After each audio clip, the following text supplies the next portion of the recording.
Hey all, welcome to Philly by Night, a Vampire the Masquerade chronicle set in the World of Darkness. The World of Darkness is a roleplay-heavy storytelling game from the Onyx Path and White Wolf Publishing. This is a weekly, live broadcast featuring a few geeky broadcasters and voice actors who love role-playing. I invite you to enjoy our 5th episode tonight and to check out our past broadcasts on YouTube. With that, we'll hand it over to the lovely Spira, our storyteller for this evening.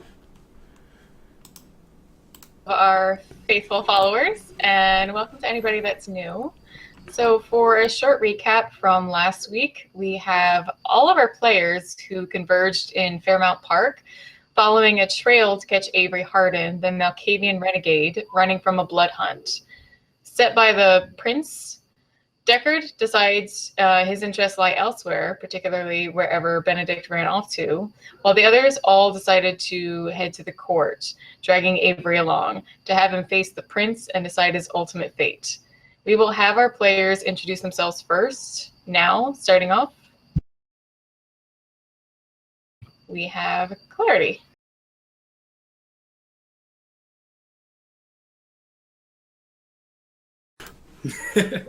I am called Gideon. In life, I enjoyed success in the world of big business through ruthless efficiency and cutthroat tactics. This is likely why I was chosen to carry this dark gift of immortality. I was sired into Clan Ventru, the movers and shakers of the Camarilla, aristocrats and leaders. My sire is, well, was Edgar Callahan. Discovered to be organizing a coup in our former home of Boston, Edgar, regrettably, was sentenced to meet the sun, while I, through some fast talking and calling in of old favors, was exiled from my home. I arrived in Philadelphia just recently, with the promise of a new beginning to my own life and new opportunities to seize.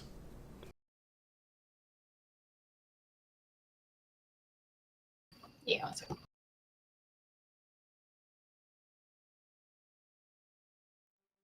All right, and next we will have Zabani as Anton.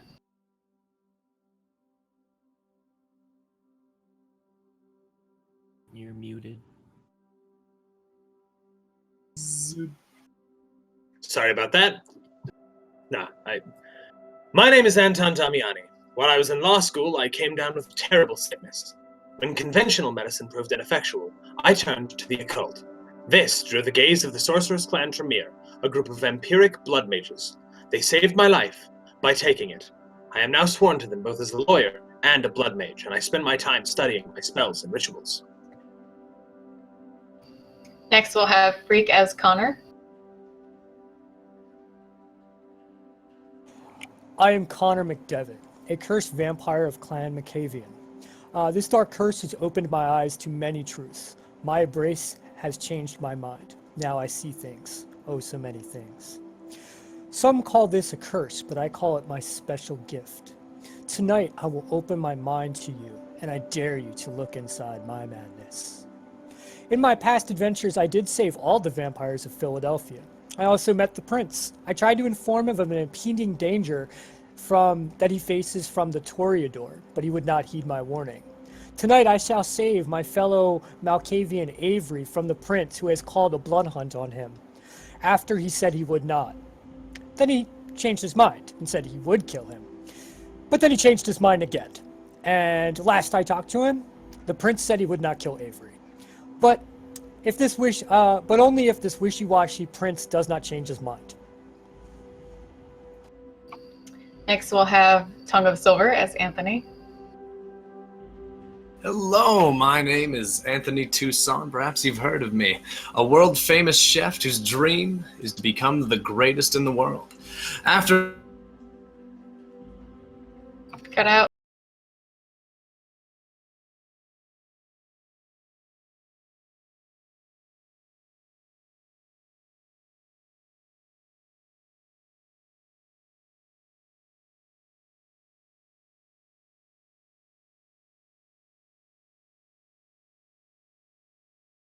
We'll do Chard as Roland, and then we'll come back to Anthony. My name is Roland, and I am a Bruja. Bruja are the rebels of the Vampire Society. Filled with passion, they will find a cause and latch onto it with all they have. I used to be an eco-terrorist turned drug dealer on the run. After hiding in the woods from the feds, I met my sire, an old civil rights activist hiding from the elders who put a blood hunt on him. He taught me to hate the elders and everything they represent. He sent me to Philly to recruit more vampires looking to free themselves from oppression of other traditions. And then we will have Anthony, maybe? Hello? Can you hear me? Yep, Yes. we're good. Okay. As I was saying, my name is Anthony Toussaint, questing to become the greatest chef that ever lived. And after finding himself in Philly, after attending a gala led by Cassandra, a fellow Toreador, he has gotten himself mixed up in all sorts of nasty business involved necromantic Giovanni, and perhaps a plot deeper than anyone could ever suspect. Next, we'll have our guest for the evening, Nayohmee, as Nadia. Hello, my name is Nadia. I'm the Ravnos Gypsy. Nadia is a 9th generation rebel elder with her master's in animalism. She prefers to work on her own, or mostly with her animal kin. She has a pet named Harriet. He is one of the fastest falcons in the world, one of the fastest breeds. Her parents came to America in 1840-ish from the Netherlands to New York. She was chosen for her embrace because of what her parents had been through. She was a strong soldier. Yeah. So I don't have much more. That's good. And last but not least, we've got Deckard. Hey guys, how's it going? I am playing your friendly neighborhood Nosferatu, Deckard. If you guys don't know what a Nosferatu is, think of a ghoul from the Fallout universe. They're mangled and disfigured and often astray from their own kind. And in my life, I was a private detective. In my unlife, I now work as an information broker. And I may have a heroin addiction. It's unclear whether or not that's actually true, though. And that's it. All right. So, starting off in our story for the evening, we are later into Monday night. Hopefully, we'll finish this up after everyone had conversed on the park and is heading to the court. But we will start off Deckard, who has recently entered the Warrens in search of Benedict, and he's just coming through the sewers now. Where did that Benedict go? So useless when I need him the most, he's not here! So as Deckard enters the Nosferatu antechamber, he does see there Benedict standing and speaking with a young, attractive woman that's sitting on one of the disheveled couches that are in the area. Benedict, where the hell were you? Benedict rolls his eyes and goes, Deckard, what happened at the park? You would know if you were there and not chasing this floozy. Who the hell is she anyways? Benedict, darling, who is this Nosferatu? What is he doing? Hi, my name is Nadia. What is your name? Is she for real, Benedict? Of course I'm a Nosferatu. This is my home. You're invited here, somehow, some way. Nadia, this is the Welch I took in, unfortunately. Deckard, this is Nadia. She's a old friend. You know I don't like old friends, Benedict.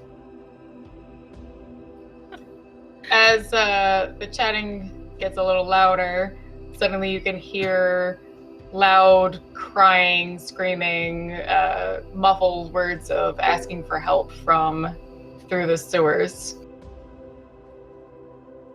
Do I recognize that said voice? I would say you recognize it as a young woman screaming for help. No, don't mind the voices. They're here. It's quite the ambiance, really. Anyway, Nadia, what were you saying? Oh yes, it's been so good to catch up with you. Why don't we go see what that noise was? Oh yeah, you'll like this one. Come on, Deckard. I think you might as well check in on her yourself. It seems like he needs to calm himself. So let's go. I'll just kind of grumble. All right, Old so friends, Benedict, Nadia, and Deckard go walking off through the passageways in the Warrens. Same path that Benedict walked Deckard through before to take him to the small chamber that had the human woman handcuffed to a pipe against a stone wall. Oh, my beautiful Ada, how are you today? The young woman that's chained to the pipe is shaking terribly, and she's been crying desperately. Her voice sounds hoarse from all of the screaming she's been doing. What are you? Shut up! God, your voice is so... It's okay. I'm not going to hurt you. She curls up close against the stone wall, but as she looks at you, she does actually seem to calm down a little bit, oddly enough. Who is she looking at when she calms down? Deckard. I will extend my hand. It's all slimy with Seward scum, probably. So she has this mixed reaction of seeming frightened because she sees what you look like and has never seen anything like you before, but the blood that you've given her earlier has begun changing her attitude so that she begins to feel, connected to you. She starts to feel this weird bond that she can't understand. Do I give her more blood, Benedict? I really don't know how this works. It is my first time. You could tell me how. Benedict shakes his head. No, you don't have to do anything tonight. Tomorrow would be good, but she's good for the evening. Just tend to her. I don't know. I actually haven't really done this myself much before. I'll brush my hand against her cheek. Like, rest well, darling. No need for screaming. And if I hear you screaming, I'm gonna come in here with my goddamn katana and I'm gonna slice you up, okay? She shivers, but nods at you. Yes. Where am I? Who are you? Well, this is kind of awkward. What are we? I mean... Nadia just looks at both of them confused and is just she says, what are you guys doing? Why don't you just end it already? This is painful. I mean, that's what I said, but Benedict wants a little pet around, so here she is. Benedict turns to Nadia and says, look, he's got a problem, and this is the best solution I could come up with. I made him ghoul her. It's the best thing for him, really. All right. Whatever floats your boat. And anyway, Deckard, you can tell her something. I don't know. Just tell her you're her new employer? I don't know. Whatever you want. Benedict, you're making this really awkward. I mean, you didn't have to set me up on a blind date. I've got one woman over here. What do I need this one for? Well, if you didn't keep killing every girl you came across, I wouldn't have to intervene. You guys hear a loud shriek coming from the other side of the tunnel where we came from, and in comes Harriet, my falcon, and lands on my shoulder. I'm gonna swing my sword around. What the fuck what the hell? Is this a goddamn zoo now? We have mutated rats and now this goddamn avian over here? You could warn me when you're gonna do that. I give Harriet a stern look as he almost tries to latch for your face and your facial area of Deckard, so I calm him and with my look, so I'm sorry. I just can't control sometimes. He just needs me, so. Well, I mean, you still haven't told me why the fuck you're here. You wanna shed some light on that, Benedict? Or whatever your name is. Nadia. Batista? Yes, that one. Why do you have such trouble with names, Deckard? Now, you know me. I only remember the ones that matter. And I'll give a slyly wink to Benedict if I could close my eyelid. You're making me blush, Deckard. Anyway, Nadia's here to give me some information I'd asked her to gather up in New York. We're about to head over to that court that's apparently happening. You want to come along?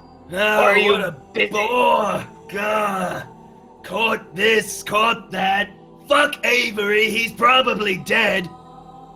There is something that I'd like to bring to attention at this court that has happened in New York. I need to do this. And plus, Benedict, I don't do this for very many people, but I want to help Benedict for old time's sake, so. You want to tell me that information? I'd Benedict? love to hear it. Your bird is quite lovely, I mean. Look at its little thieving beak and those ruffled feathers that probably need washing, but oh, it's so lovely. Benedict sort of furrows his brow at Nadia and looks at her a little sternly. What? Were you going to say anything? I mean, I know we wanted to clear the air a little bit, but... Well, no, I think it can wait. I'm sorry, Benedict. Let's just get going before anything else happens. Fine. Deckard, are you coming or not? No, where's Sunshine and that fucking zombie she's always with? Deckard rolls his eyes, just shakes his head. She's busy. She doesn't have to be here every minute. I have to be here every minute because apparently you can't take care of anything. No, leave me again, it's fine. I'll just be here, minding my own business.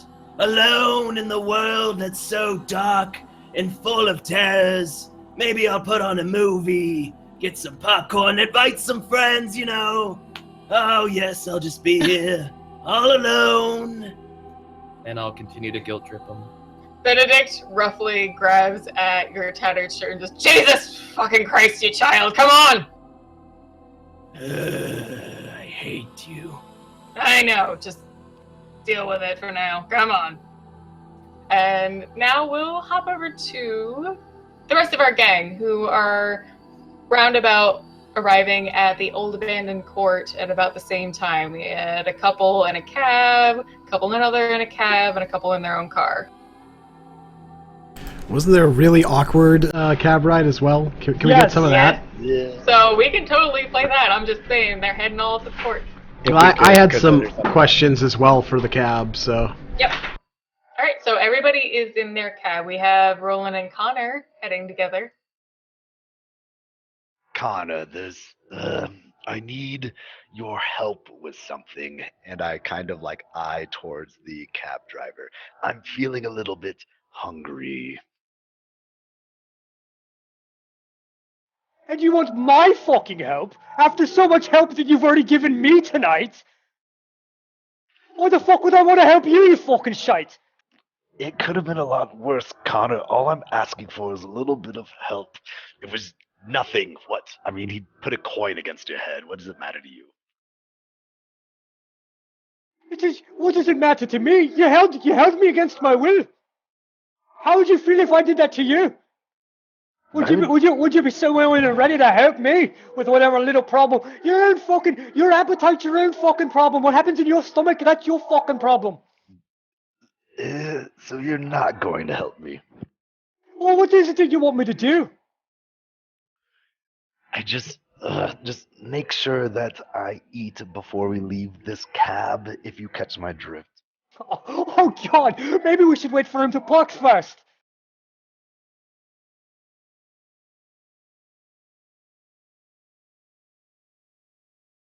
About holding you down if you feel fucking sour about it. Do I fucking feel sour about it? Right so I do. Right so I do. Sour enough to fucking punch you in the fucking face. But I'll fucking help you because you're fucking useless. And you fucking need me because I'm amazing. Yes, you're amazing, Connor. Yes, thank you, perfectly fine.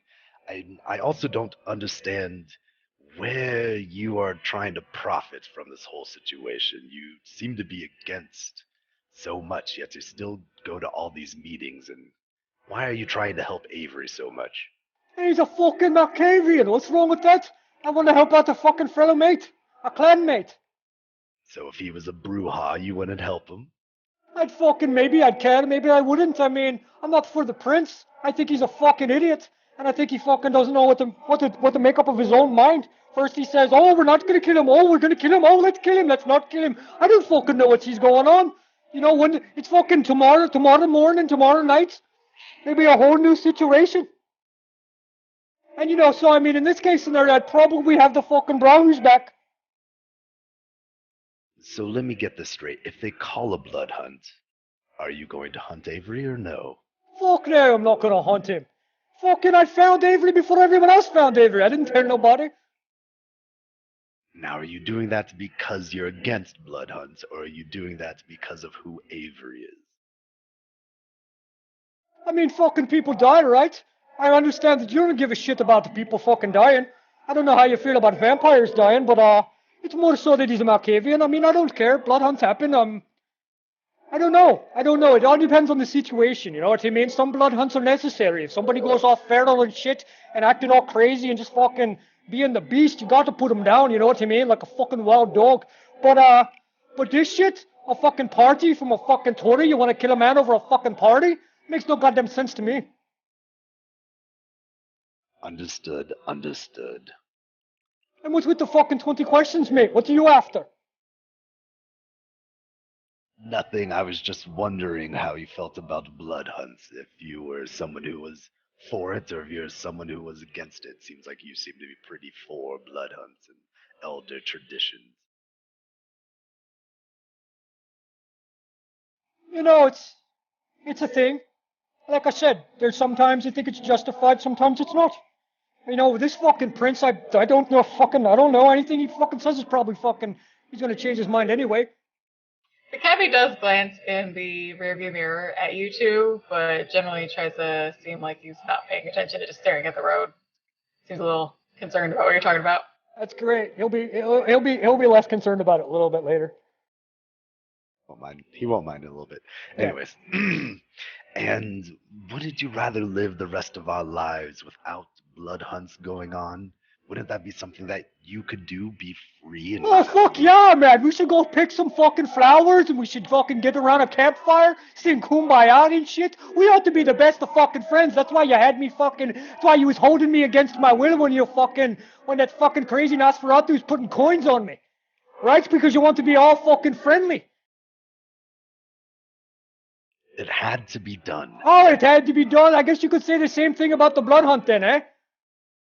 No, I disagree with the blood hunt completely. So what is it? What is it? That you want to be a fucking... What do you want? Everybody to be friends all the time? Like, what's the problem with the blood hunt?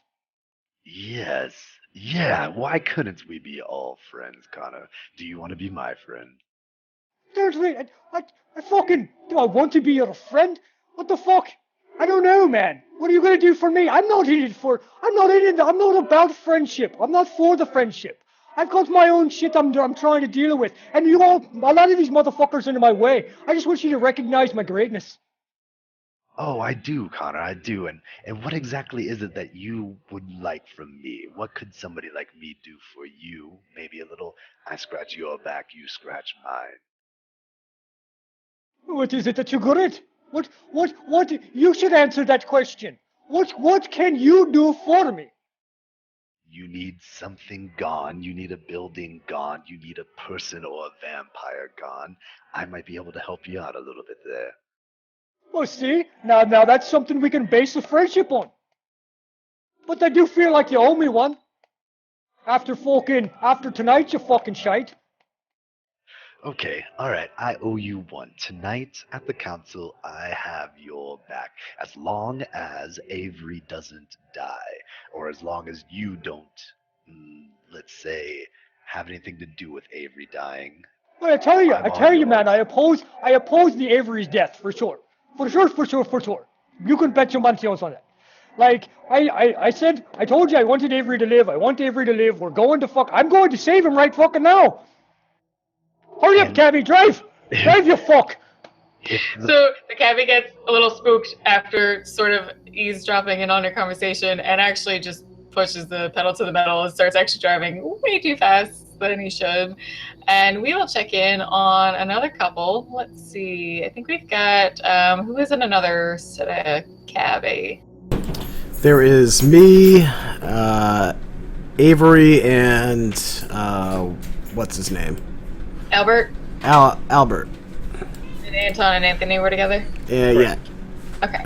So let's stop in with Gideon, Albert, and Avery. So Albert and Garish. Avery are sitting, of course. And so Albert and Avery are sitting to the side in the back of the cab. Avery is still very shaken looking. He just does not look at all accepting of the situation. He just doesn't know what to do with himself. Albert is staring out the window, similarly seeming stressed, but looking more together. And Garish is just sort of humming along while he drives. Avery, calm yourself. It'll be all right. He looks over at you, sort of like from the side a little bit, but doesn't really say anything, just turns his head back. Avery, you said you knew a Lucille, yes? No. Well, wait. Oh, yes. No. Yes. The Ventru. Lucille. Yes. From New York, yes. What do you know of her? Not much. Not much. She's a Ventru. She's older. She's one of us, one of the elders. She spent a lot of time in New York. I think she was there when the Sabbat were still there, and she was part of the takeover. She helped the Camarilla take New York back, but she mentioned once that she disliked how crowded the city was becoming. She left. So, what did you do in New York that has her up in arms? Why would she be so against you? I've never done anything really in New York. A little business here and there, getting trinkets, getting books, things like that. But anything of this magnitude, Avery, anything that, was a masquerade break, that's what she is contending with the prince, is that you've done things like this before in New York. He shakes his head heavily and goes, No. I have done this before. I will admit that I've done it before, but it's never been to this magnitude. If I knew what the statue actually did, I would have never done that. I did not understand.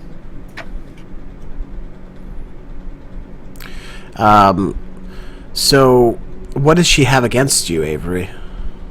I don't know. I don't know why she would be so forward with Blood Hunt, but it is a masquerade break. I understand that. It is a strong one. It is not what I've done before. It's not the little things against those that deserved it, that it wasn't noticeable except to a few people.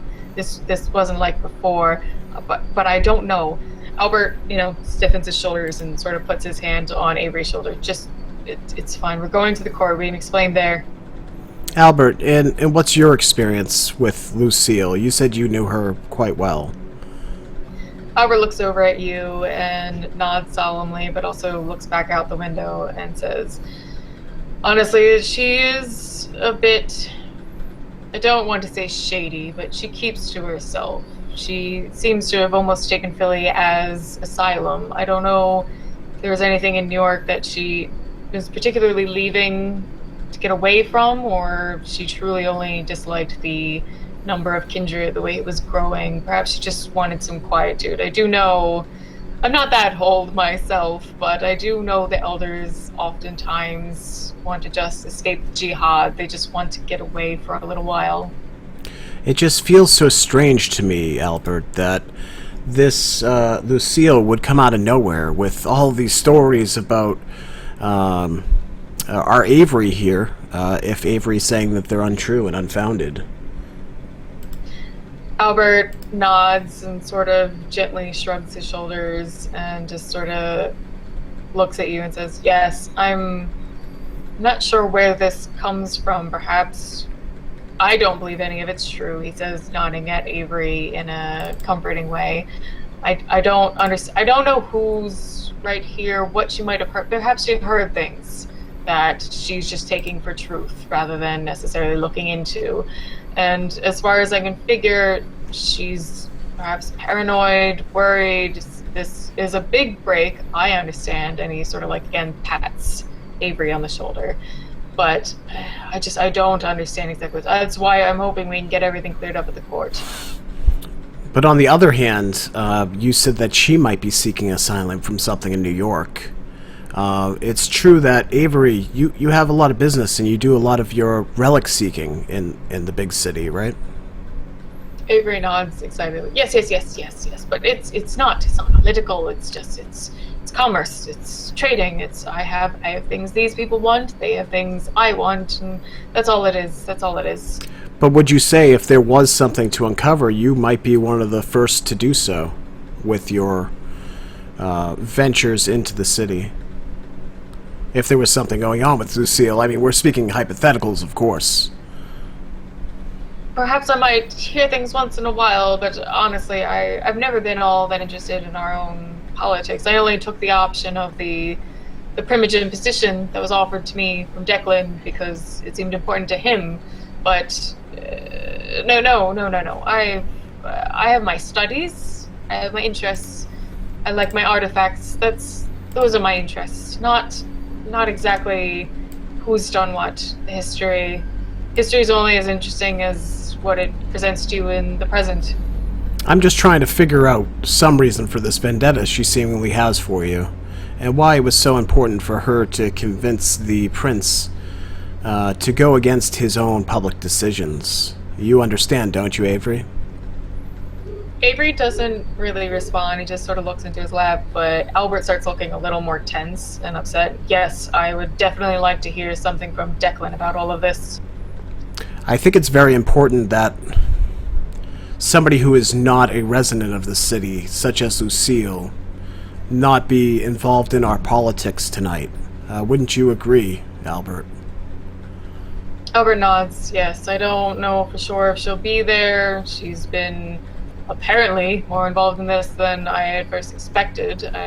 We do not see her often at court. She doesn't usually make herself that well known amongst our current events and political, dealings. So the fact that she's so invested in this definitely has me interested. All right. Garish is still just sort of humming along and ignoring everything that's going on. Garish is such a great cabbie. He really is. He is. Top notch. All right, so I guess I'm ready to cut away. We'll just sit for the rest of the ride. Okay. And we will check in with Anton and Anthony heading to the court as well. Hey, honey, do you have my laptop? So, how's things? That could have gone better and worse, I suppose. You're not wrong. I hope Conor didn't get too roughed up back there, but it looked like they had their fun. Yeah. I was a little bit worried about that katana. Yes, that in the hands of that individual, perhaps. That's definitely something to be worried about. Yes, between you and me, I'm working on making him less of a danger, but it'll take a few. Good to know, good to know. What do you think is going to happen at this court? Everyone seemed kind of sketched out about it. I don't know. I don't play political intrigue games like they do. Not really. I don't consider myself that much of a player, but it pays to dabble at least a bit. Yes, oh yes, I have a few plans myself. I mean, don't we all? Don't we all? Nonetheless, we'd better prepare for whatever's coming, because I'm betting it's not going to be what we expect. I doubt we can prepare for whatever's coming.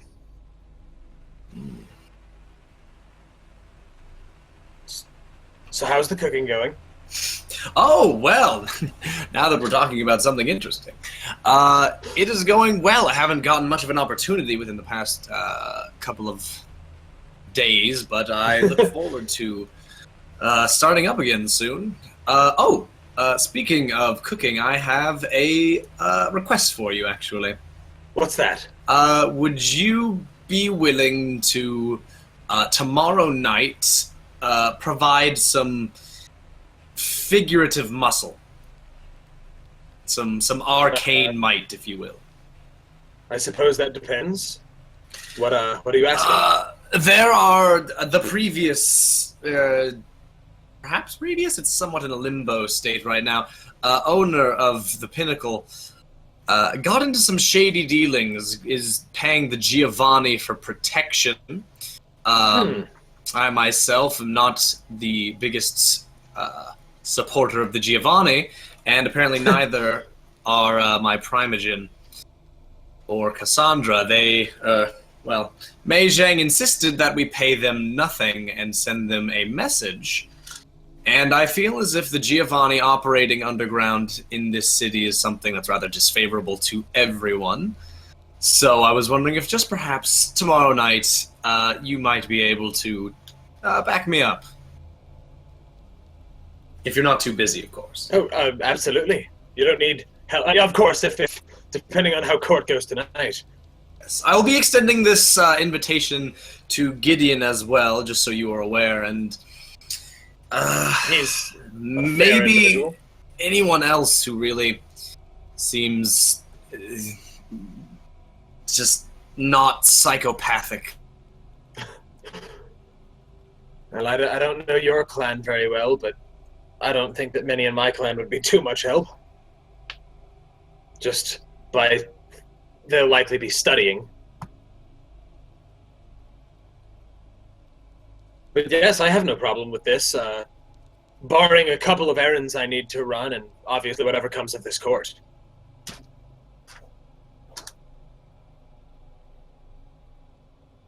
All right, and I would say. There we go. Yeah. There we go. I'm Do you back. guys? Okay. Did you want to finish the conversation? I didn't know if we were moving on. What I thought were you you were at? done. I think I had something to say, but it was more of a conversation closer, so let's move on. Yeah.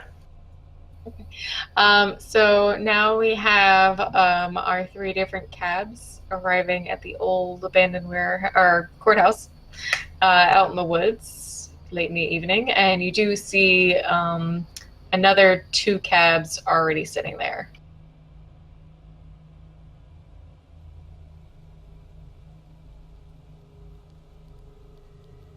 I'm sorry, who is that directed to? Everybody's arrived round about the same time. If anyone wants to act out that they arrived a little earlier, got out of the car, talked with more people. Well, I would assume that myself, Avery, and Albert would be first on the scene because we made the call and headed right over. We do Everyone have else is rolling on the ground. Followed by me. Yeah, Anton and Anthony would probably be a little further behind. Yeah, probably at least a couple of minutes. So when I pull up, there are already cabs there? There are already 2 cabs when you guys pull up. Is me in charge cab one of those cabs? No, they are 2 cabs unrelated to all of you, Because but no one is outside. Just to be 100% sure, I'm gonna ask the cab driver to drive to the nearest address to that to the courthouse. That's not abandoned. You know, seeing that somebody's here, I'm going to ask Arish to drive around the block a few times. We're going to let everyone else get there and report to me. Okay. So you guys take off and sort of circle back onto the road. This is an old courthouse. It is next to literally the woods. There aren't a lot of buildings nearby. The only other couple things nearby are a couple old factory buildings, brick factory buildings. Most of the windows are smashed out, glass is, broken, and tons of graffiti on them. It looks like a smaller section of the city from back in the time of not colonial, but earlier ages into mid 1800s, and just has sort of been left to nature. It doesn't really have anything going on. There's no houses for at least a couple miles. And this is the same place that we went to court last time, or is it not? Yes, it is an old abandoned court that was right outside the woods. All right, cool. And it doesn't look any different than last time. It's just, a crappy old derelict building, right? Yes, it's only been mildly kept up because the Ventru, or the Primogen and the Prince, the general elders of the city, do use it for these means. So they keep it relatively cleaned up and cleaned out, but there's still dust everywhere. There's some leaves blown in from those broken windows, things like that. Okay. So, and Gideon said that he was making a couple loops around the block to make sure, nothing was going on. I'm gonna send Zabani a text to, there's already cars here. Let me know what's going on when you go inside. So after that text, within about 3 or 4 minutes, Conor and Roland would be turning up. What, is this one of the cabs with like the plexiglass with the divider, or is this just like open? No, it's one of the ones with sort of the cage, mesh cage sort of things in between. Yeah, can we order the driver to park like not at the courthouse, but like at the next closest address? Sure. There's a long old road that actually leads up to the courthouse, so you can ask him to sort of park near one of the old warehouses that are nearby instead, and actually take the long walk. We will do that. Okay. So you tell him to stop there, and you guys begin taking the walk towards the courthouse. No, not yet. We need to pay him. We need to pay him for the ride. Okay, I didn't know if you wanted him to wait. That's all I meant. No, he's not gonna wait. No, we're not waiting. Conor, let me pay for this, please, if you don't mind stepping out real quick. Oh, absolutely. Let's do that. He was a great ride, and I think you should give him a big tip. Just the tip. I'll also get out of the car with Conor and knock on the window for the cabbie to roll the window down. So he rolls the window down and looks up and looks expecting for you to pay. Yeah, and then I fucking bite his neck. I want to feed. You got it, son. How much do you take? Alright, so I'm down 5 blood points. So how much do I need to take for 5 blood points? Half his blood, which would leave him basically gonna die if he didn't get medical attention. Yeah, that's fine. Okay.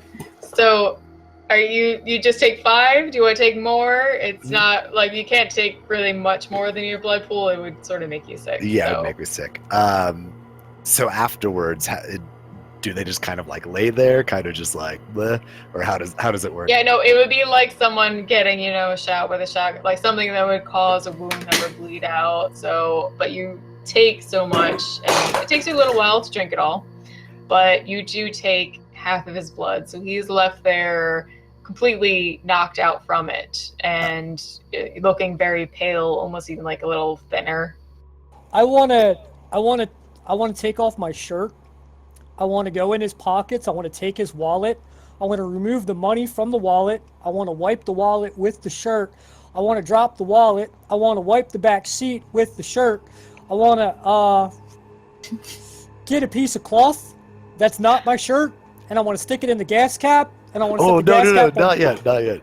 If I get the keys and open up the trunk and get the tire iron out that he would use to replace a spare, if he has one. Yeah, no, he's got one in the back, and you have his keys, so you can get into the trunk. Yeah, I want that. Okay. Now we can blow it up. That's totally fine. Well, I'm not going to blow it up. We're just going to... Okay, while he's getting... Now, what happened? You grabbed the crowbar? The tire iron, the tire iron that he would use to change out a flat tire. And that's all you got? What else is in the trunk? What? Yeah, I'm assuming there's a spare tire in the trunk. What else is in the trunk? What's in the trunk? There's a donut wheel, like the basic kind, just if you get a flat. There is a small brown box. What's in the box? What's in the box? I watch Chard as he opens the box. I open the box. The box is filled with a couple silicone kinky toys and about 3 dozen old Playboy magazines. Like, can I throw a silicone toy at? Oh God! I'd like to roll dodge. No, I'm good. I'm not going to do that. I'm kidding. Yeah, no. I'd like to use those magazines as kindling for the gas tank. Okay. After I view them properly. I'm just gonna mention. I'm gonna let you finish. But after this, you will have to roll humanity. Who, me or him? Connor, you're good because Okay. you're a It's for terrible this- person. Because It's I for the- didn't kill him. I just No, yeah. and you're a terrible enough person that you don't have to. It's Yep. for the Connor sex still got toys. 6. It's the sex toys. I need to roll. What did do you want me to roll humanity now? You can finish your actions because I need to know how far you're going. I'm setting a cab on fire with a body inside of it. Yeah. I pretty much, you gotta roll anyway, so just finish what you're gonna do. I am going to use the Playboy magazines, mainly the centerfolds. I'm gonna stuff them into the gas tank. After everything that I've touched is being wiped down, and everything that Chard has touched is being wiped down with my shirt. The wallet is right next to the door, and we're setting the cab on fire. As long as Chard has no problems with that. No, I don't have any problems. Okay. That is our actions, I believe. Yep, that's all of our actions. Okay. So you set all of that up, and as the flames from the porno mags start going and head into the gas tank, and you guys want to get far away, or else you will have to also take rut trick rolls for fire fear. You need to get far away. So we Yeah, can't we're just gonna like go far, far away. slowly walk away like badasses while it blows up behind us? Or do we You have to, like- could, but I am going to make you roll for it if you're near enough the fire. All right, like a slight jog. I'll do a Yeah. slight Slight jog. jog. Okay, got it. So you guys are like sort of jogging, but trying to be cool about it, and eventually it does hit the tank, and the car begins. The tank erupts. Obviously, not a massive explosion because it isn't dynamite or anything, but the interior begins to light, and the car begins to burn. Now, Conor needs to roll humanity because he did an action that is below his humanity. So you need to roll your conscience against a difficulty of 6.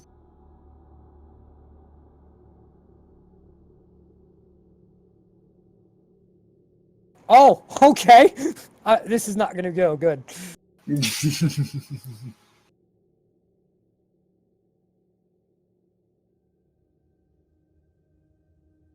I have 2.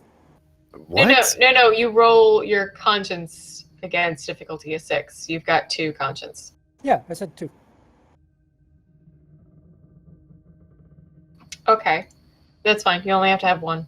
So you accept this dark deed that you just did, and are able to not that you accept. That would be losing it. You do feel remorse, so I would like to see that. Hey, I understand shit needs to get done sometimes, but man, always such a grim fate. Maybe the guy was going to inspire to do something with his life. Maybe he was going to move forward. Maybe he was going to be the best cab driver we've ever seen. Or maybe, but I understand, he was in the way for sure. But still, such a final fate for such a fine man. I shall raise a glass to him someday, and we shall honor his memory, and I shall drink for his kin as well, 'cause God gave me 2 hands, so I might as well have 2 drinks. They are cattle, Connor. There's no need for this speech of how fine of a man he is. Whatever he was going to do would be nothing compared to what me and you are going to do. Hey, you might be right. But still, you don't need to crush every insect you see. Sometimes it's better for a spider to catch his prey and then wrap it up and then wait to eat it. You know what I'm saying? When I'm hungry, I will eat, Connor. That is what will happen. That is what What you about should that do man? too. When he's hungry, does he want to eat? Things lower than him on the food chain. He is lower than us. We feed on them. He feeds on lower. That is the way it works. I don't need to hear these justifications for us killing a human. This is not the way that it works. I see what you're saying, and I do kind of agree with you, but I'm just saying, there could have been other ways to deal with him, and this one's just so final. You burned him alive, Connor. That had nothing to do with me. You asked me to help you. I used to be a private detective. I understand how these things work, and I understand how to throw off the investigations. You asked for my help, and you got my help. Doesn't mean I have to like it, just like I really don't like you. But we're friends, you see. I don't like you, and I don't like what we do sometimes, but well, you asked me for help, and you got my help. What more do you want? Next time, and go for it. before Roland decides that he's actually Sabat, we're going to go and check in with Anton and Anthony. All right, so we arrive at the courthouse, and I'm going to get this text. I'm going to share it with Anthony. Gideon is worried that something might be going on, and fairly so he's asking us to check the inside of the building out before he gets here. So do we just roll up and see a flaming cab? I think it's a couple on blocks away. Yeah, there's a couple different paths to the courthouse. I think you guys took a direct one because Roland and Connor specifically wanted to avoid going directly to the courthouse, so you took the one that went a little bit more directly. Yeah, we had no reason to take a circuitous route. All right. My voice, my Discord cut out. Did you say something about checking out who was here? Yes, Gideon has texted me and let me know that he's worried there might be people here who mean Avery harm, so he's asking us to check the building first. All right, well, enough. I will, I'm gonna... Yeah. Exit the cab. Tip the cab. I'll find a good parking spot. That's the... thank you, are we not Anthony. parked yet? Apologies. No, it's my car. Oh, that's so convenient. Perfect. You dapper motherfuckers. I don't know why all of the other vampires in the city ride in cabs. It's so much easier to get a car. Oh, we could have been much less vague. Yes. So yeah, I'm gonna get out. I'm gonna find a good parking spot and grab my cane from its dedicated place in the car and start limping towards the courthouse. Okay. So as Same. you saw, similar to Gideon earlier, there are two cabs outside parked, and the drivers are there, but there's no one in the cabs, and you don't see anyone outside. I'm not gonna I don't expect too much of that. I think it's probably the prince and his entourage, but I'm gonna be a little bit careful, and I'm gonna do a stealth roll just to try and be a little bit quiet. Okay. Yeah, let's find out who we're dealing with here. I'm gonna Auspex enhance my vision and just look and see what the status of the two drivers are. Okay. So for Anton wants to be a little stealthy, we need to use dexterity and stealth against a difficulty of 6 to remain a little more quiet as you head towards. Right? Mm-hmm. Okay. And Against... Anthony, 6. Okay. And Anthony wants to use Auspex to just get a general. Are you using 1 or 2? Just 1. Just 1. So just I haven't heightened quite perfected 2 yet. That's right. So you have heightened senses now. You are able to, even in the dark of the night, you can see that one of the cabbies is just texting on his cell phone. Nothing really seems off about him. The other one is staring out his window at the courthouse. He looks pretty interested in why he's been asked to be there. But otherwise, also doesn't seem too, out of the ordinary. Nothing seems really off about him. The woods are actually pretty quiet, just a little bit of bird chirping and some rustling. And the smells, everything else seems pretty lax, just sort of a quiet night. All right, I will deactivate Auspex and I will join Anton in stealthing. Okay. Yeah, I failed my stealth. I got a 6 and a 1. I didn't get the check. Okay. So Anthony can roll the same thing, dexterity and stealth, against 6.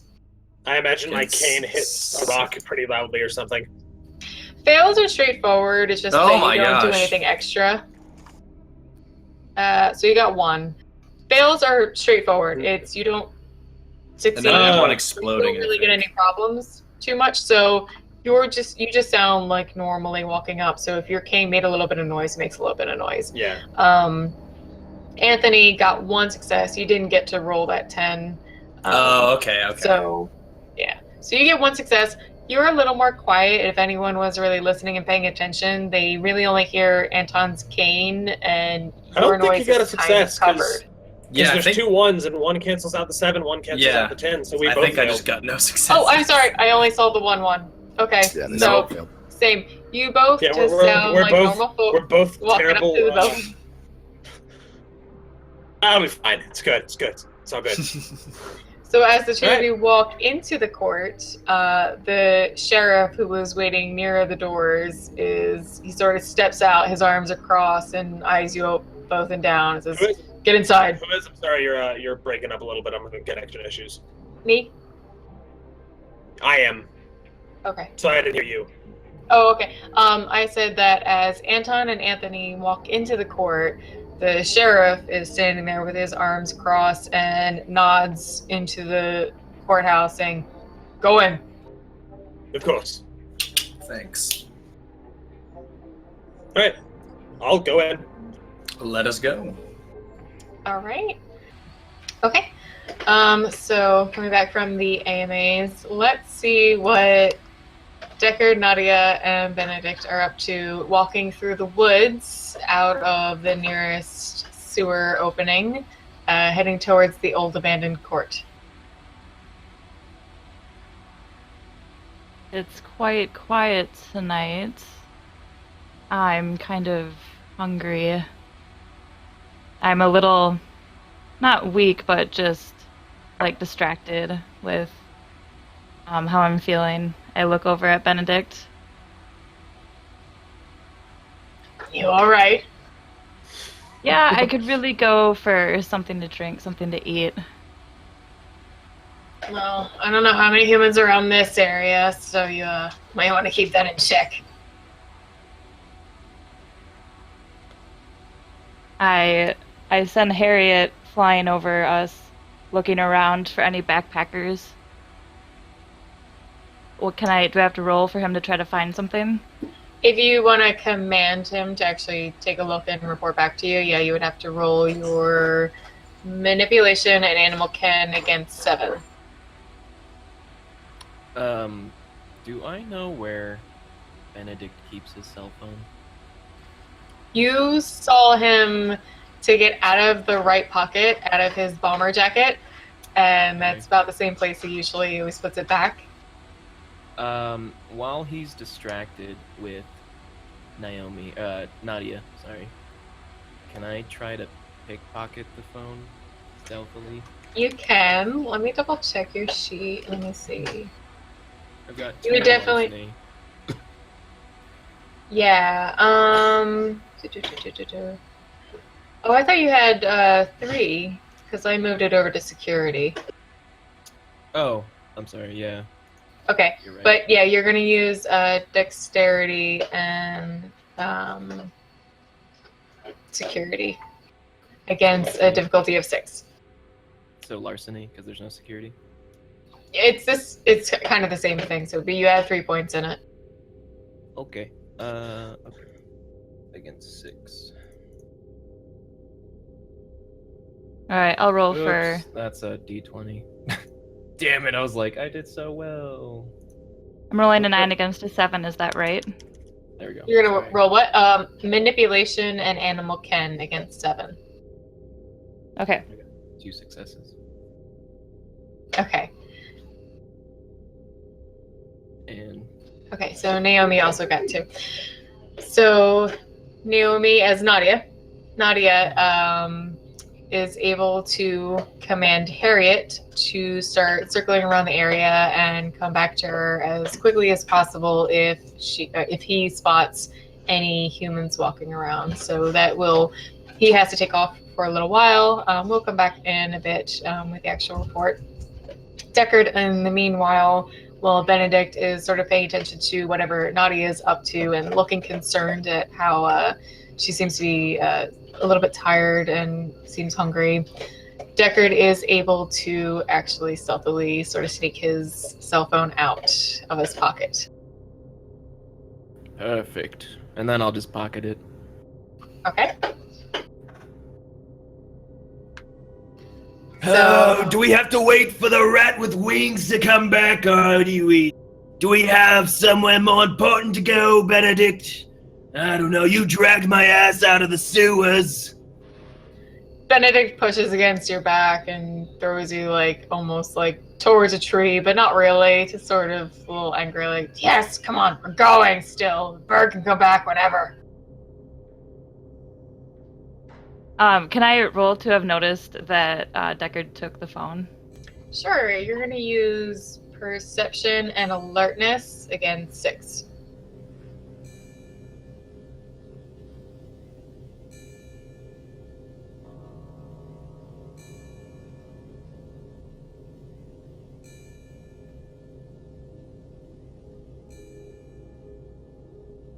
Ooh.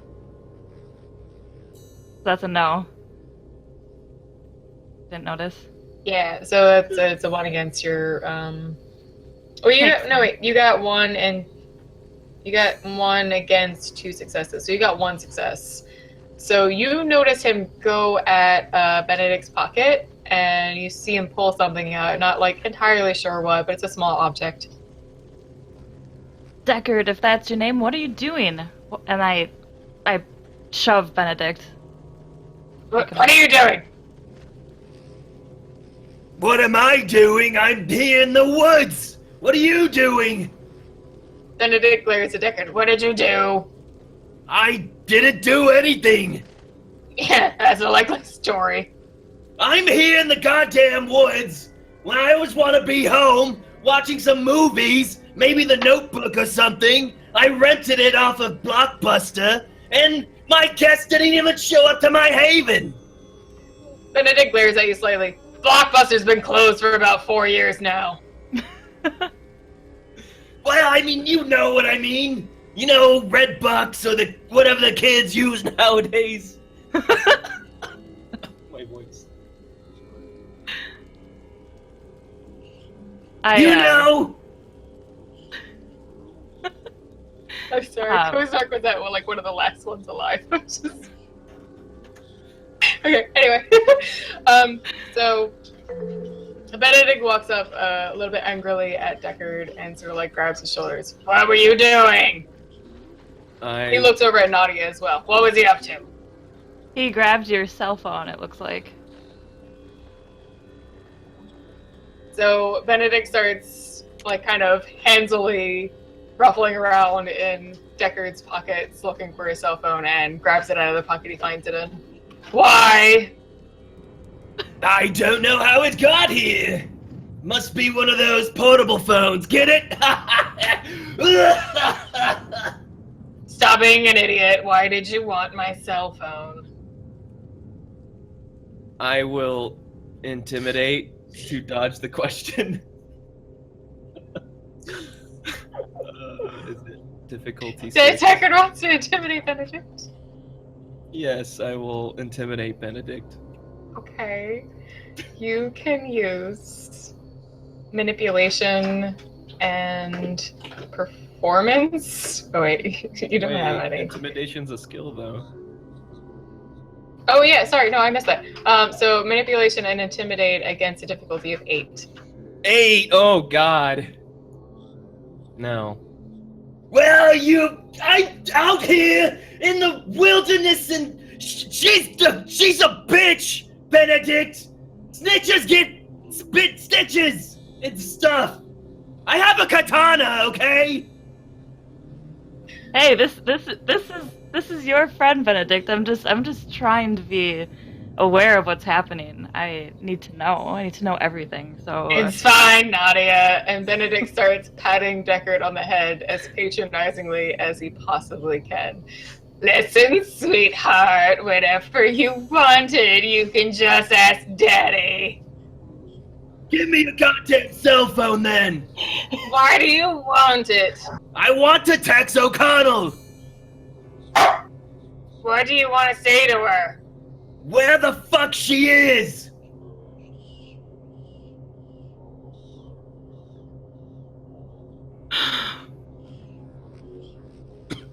Can I try to call to Harriet? Yeah. Okay. And see, or how long does that take? I mean, can I just see if he's back and see what he found?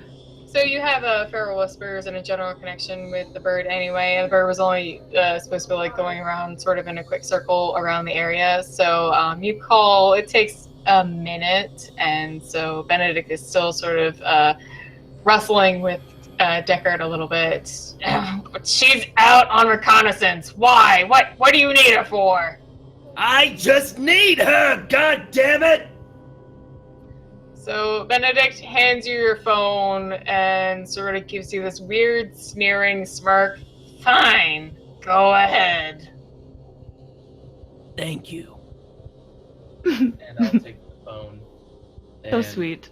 Does it have a pass lock? What's your password, Benedict? God damn it! You know I hate these sliding things on the phone. What's your pattern? Tell me. Is it a zigzag? Is it a snake? 1657, Jesus. And I'll type that in. Alright, let's see real quick what Conor and Roland are doing after their big inferno meeting. They should be heading towards the courthouse, I think. How We close are are? we to the courthouse? Yeah, I'd say you guys are just about there. So Anton and Anthony have already gone in, so you don't see them, but you do see the two cabs outside, as well as As a side Anton's note, car. As a side note, the first thing I would have done when I got in there was I would have texted Gideon the state of things, who's there, who's not there. So who is there, real quick? Oh, when you text him, just the two of you, because Gideon and Avery and Albert decided to circle around. Yeah, but like, because there was two cabs, so obviously the sheriff was there. Oh. Is there anybody else there? Yes, as you guys walk in, you see Declan and Marie. Declan, similar to before, is sitting down with Marie at his side, and May is on the other side, but there's no one else other than the three of them and the sheriff by the corner. Cool. I will text that to Gideon and take my seat. Alright, so I order Garish to park once that text comes through. Okay, so are you similarly further out and walking? No. Once we Or come you drive up? Okay, yeah, we'll drive right up. Okay. Right into the front door. No, just kidding. Okay, so you guys park and start heading in. Sheriff very similarly sort of nods and, like, with his head sort of points to go inside. And Roland and Conor are just about a minute behind you guys. How is everyone positioned? Well, Anton and Anthony would already be inside. Anton said he was sitting. Anthony, are you and sitting? I'll be sitting somewhere near an aisle, because, land. Kane. Same. Well, not near Okay. the aisle, just nearby. I'm going to, make a show of escorting Avery in with Albert. The same thing we did with Conor a couple of sessions ago, the arm and the hand in the armpit kind of guiding him in. Albert is holding his other arm similarly, though obviously a bit more comforting, sort of just holding the mid bit of his lower arm and just sort of gently bringing him in. Is the prince visible? Yes, the prince is at the end of the court towards the back, as you can see in the picture area. He's towards the end of the pews. He's just sitting in a chair. Maria's to one side and May is to another. May looks annoyed as usual. She doesn't really like anything. Marie is aloof, just sort of watching everything as it goes on, and Declan looks a little shaken and frustrated, and it's a little hard to read exactly what's going on, but you can see his shoulders are pretty tense. So I guess we'll have Avery seated. We'll sit him down and wait for this thing to get into motion. I nod at Declan and Marie as I catch their eye. Spirit, real quick, I have a question. Yep. Auspect is a counter to Osfocate. Is that correct? Auspex is able to see through obfuscate. Copy. The only way people would see through obfuscate is if it fails. If you move, you talk in an area where you shouldn't be. Okay. Auspex, however, it heightens sense if you get I would say that you can usually see through obfuscate, especially with aura, the second one. All right. Well, let me know once I get to the sheriff and I get inside and be in charge. Before we do that, if I could tuck the what is it called? The Crowbar? tire iron down like the back of it, like a gun, like the way that you would hide a gun, then flip my coat over it. Okay, so you have tire iron inside of your coat. Good. Yep. Okay, so everyone is filing into the court. Last ones we have are Conor and Roland heading in, and similarly, the sheriff nods at them to head in, but starts trailing behind them very closely. I smile at him because I want him to remember the beautiful time he tried to lay hands on me. And I'm looking up Auspex while we speak. Because once I get inside, I do want to try to use my Auspex Great. to notice anything that is out of place. And you have one, so you got heightened senses? I have heightened senses, yes. Gotcha. Okay, so... Okay, while you're in the court, everything generally seems as you might expect. Everyone's stressed, a little out of place, and concerned about where all the events are going to lead to. But you do definitely notice that Marie, you find her body language to be a little too uncaring, and Declan's especially stressed even more than you might expect a prince who already called a bloodhound and is expecting that to either go through or have some reason to not go through. He seems a little extra shaken slightly. I would like to move towards Avery and stand in a position where I feel like I can protect him. Okay. Is Gideon and Avery sitting down, or are they standing up? I was trying to usher him into his seat, Spira. What happened? The two of you were dragging him along, and I would say that Declan actually sort of puts his hand up and stops the two of you while still standing, and Albert pulls him off to the side and holds him there. You can do whatever you want. I'll go sit in the front row. So is Declan seated? He's in the back right, like where that secretary type of area would be on this picture? Not where the judge would be. He's in the very front of the pews. Okay, so he's not in the judge's area there, at the very back. No, he's sitting on a seat. He sets up himself. It gives this sort of feeling of he wants to be closer to all of you and not actually seem like such a figure that he can't speak to. Yeah, I'm just gonna sit off to the side, but in that front row. Actually, where are Marie? They're standing to his sides. One's on the right, one's on the left. So Marie's to his left and May is on his right. I'm gonna make sure that I'm on Marie's side, sitting in the bench. So sitting in the pews, facing kind of more Marie. Yeah. Yeah. I'll sit in the back row of the pews. Okay.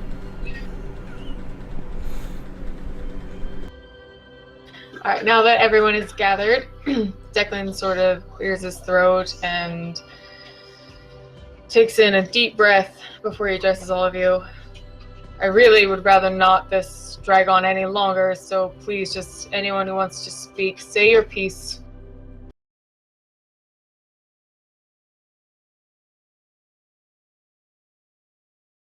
From what I understand, we're here for no reason. We're not gonna kill Avery, and we're just here for the prince's confirmation of that, right?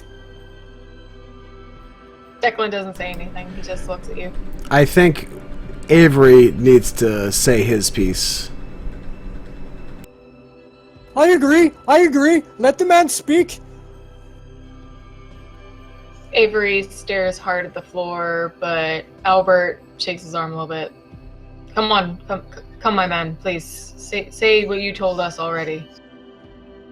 So, I'm just gonna downtime it, because we played this bit a fair bit. So, Avery begins explaining that a woman named Estrella came to him, gave him this statue, and convinced him that it would be a fun prank to play on Cassandra to show her that she did not necessarily have the full strength of power that she had, but it was only supposed to slightly rile the humans, nothing out of the ordinary.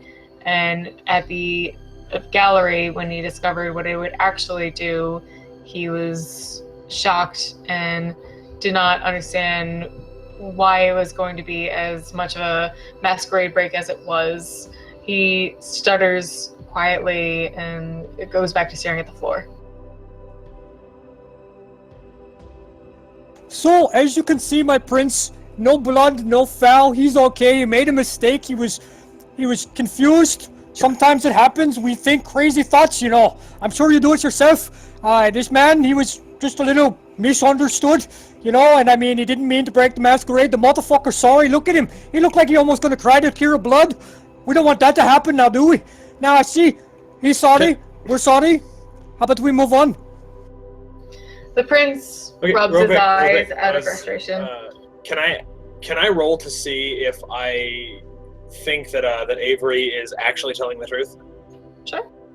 What would that be?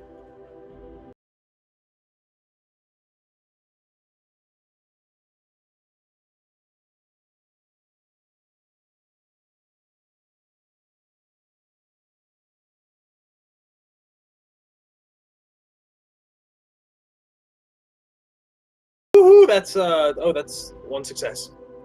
You get one success, and you're able to tell from the intonation in his voice and the rest of his body language that it does appear that he is actually being truthful. If there is any possible lie in it, he believes everything he's saying.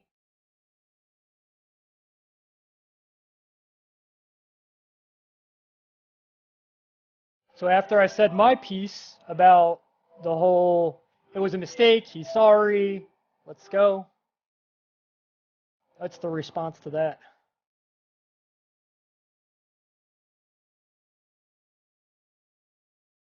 Sorry, was that? After Conor said his speech, because we rolled, like, what does the prince respond to? Avery's sorry, and it's all good. Let's move on. Yep. Let's step back outside real quick. We do have Deckard, Nadia, and Benedict just coming up on the courthouse now. I'm not going inside. Why? You two can play with each other all you want. I'm gonna wait out here with your phone.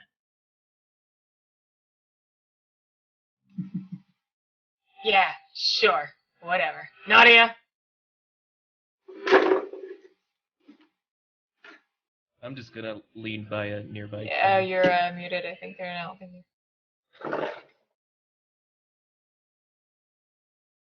Now, There you go. alright. I wanted to feed before we do this, but let's just do this. Let's go in, you guys. I'm looking at the building. It looks beautiful, I say.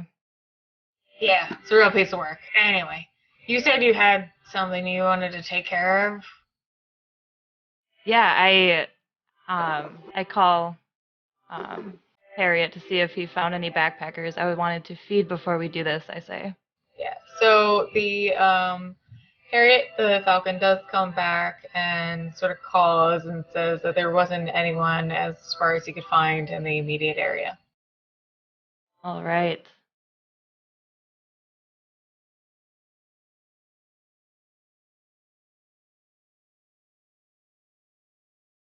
So that wasn't as expected. I was hoping to feed before we do this, but let's go in, you guys. Let's see what's going on. Fair enough. So Benedict starts trying to drag Deckard by the arm of his shirt into the court and following Nadia. I lead with Harriet. No! And I'll shove him off. What is your problem? I don't want to be here with the fucking twats inside. Okay? Fucking fine! Stay outside then. Just, Jesus Christ. Wait a minute. Hold on. What did you want from O'Connell anyway? None of your fucking business. Now get out My of here. fucking phone, of course, it's my fucking business. I I just want to know where she is. He crosses his arms and sort of just looks Your phone will be frustrated. fine, Benedict. I'll buy you a new one. Okay? I hear the iPhone 4 is just out. You're a little bit behind, sweetie. But anyway, O'Connell is following up on the Nosferatu while they're busy.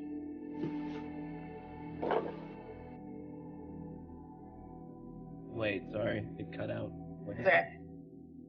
O'Connell's following up on the Nosferatu while they're busy. That's fine. I just want to talk to her. God. He throws his arms up in the air. Fine. All right, Nadia, let's go. All right. And he starts walking into the court. So, O'Connell and Nadia walk into the court. The other kindred have already been speaking for a little while, and their presence is noticed. I look around and take a seat towards the back.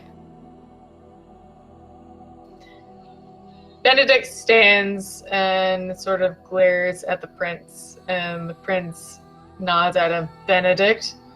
Prince!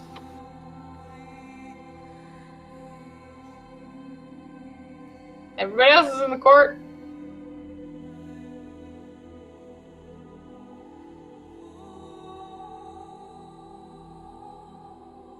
So, let's fucking end this charade. Let's fucking all go home. I don't want to fucking stay here. You know what? I mean, I don't know what to do with you, Prince. I mean, first you say there's blood hunt, and there's no blood hunt, then there's not a blood hunt. So, last I heard, there's no blood hunt.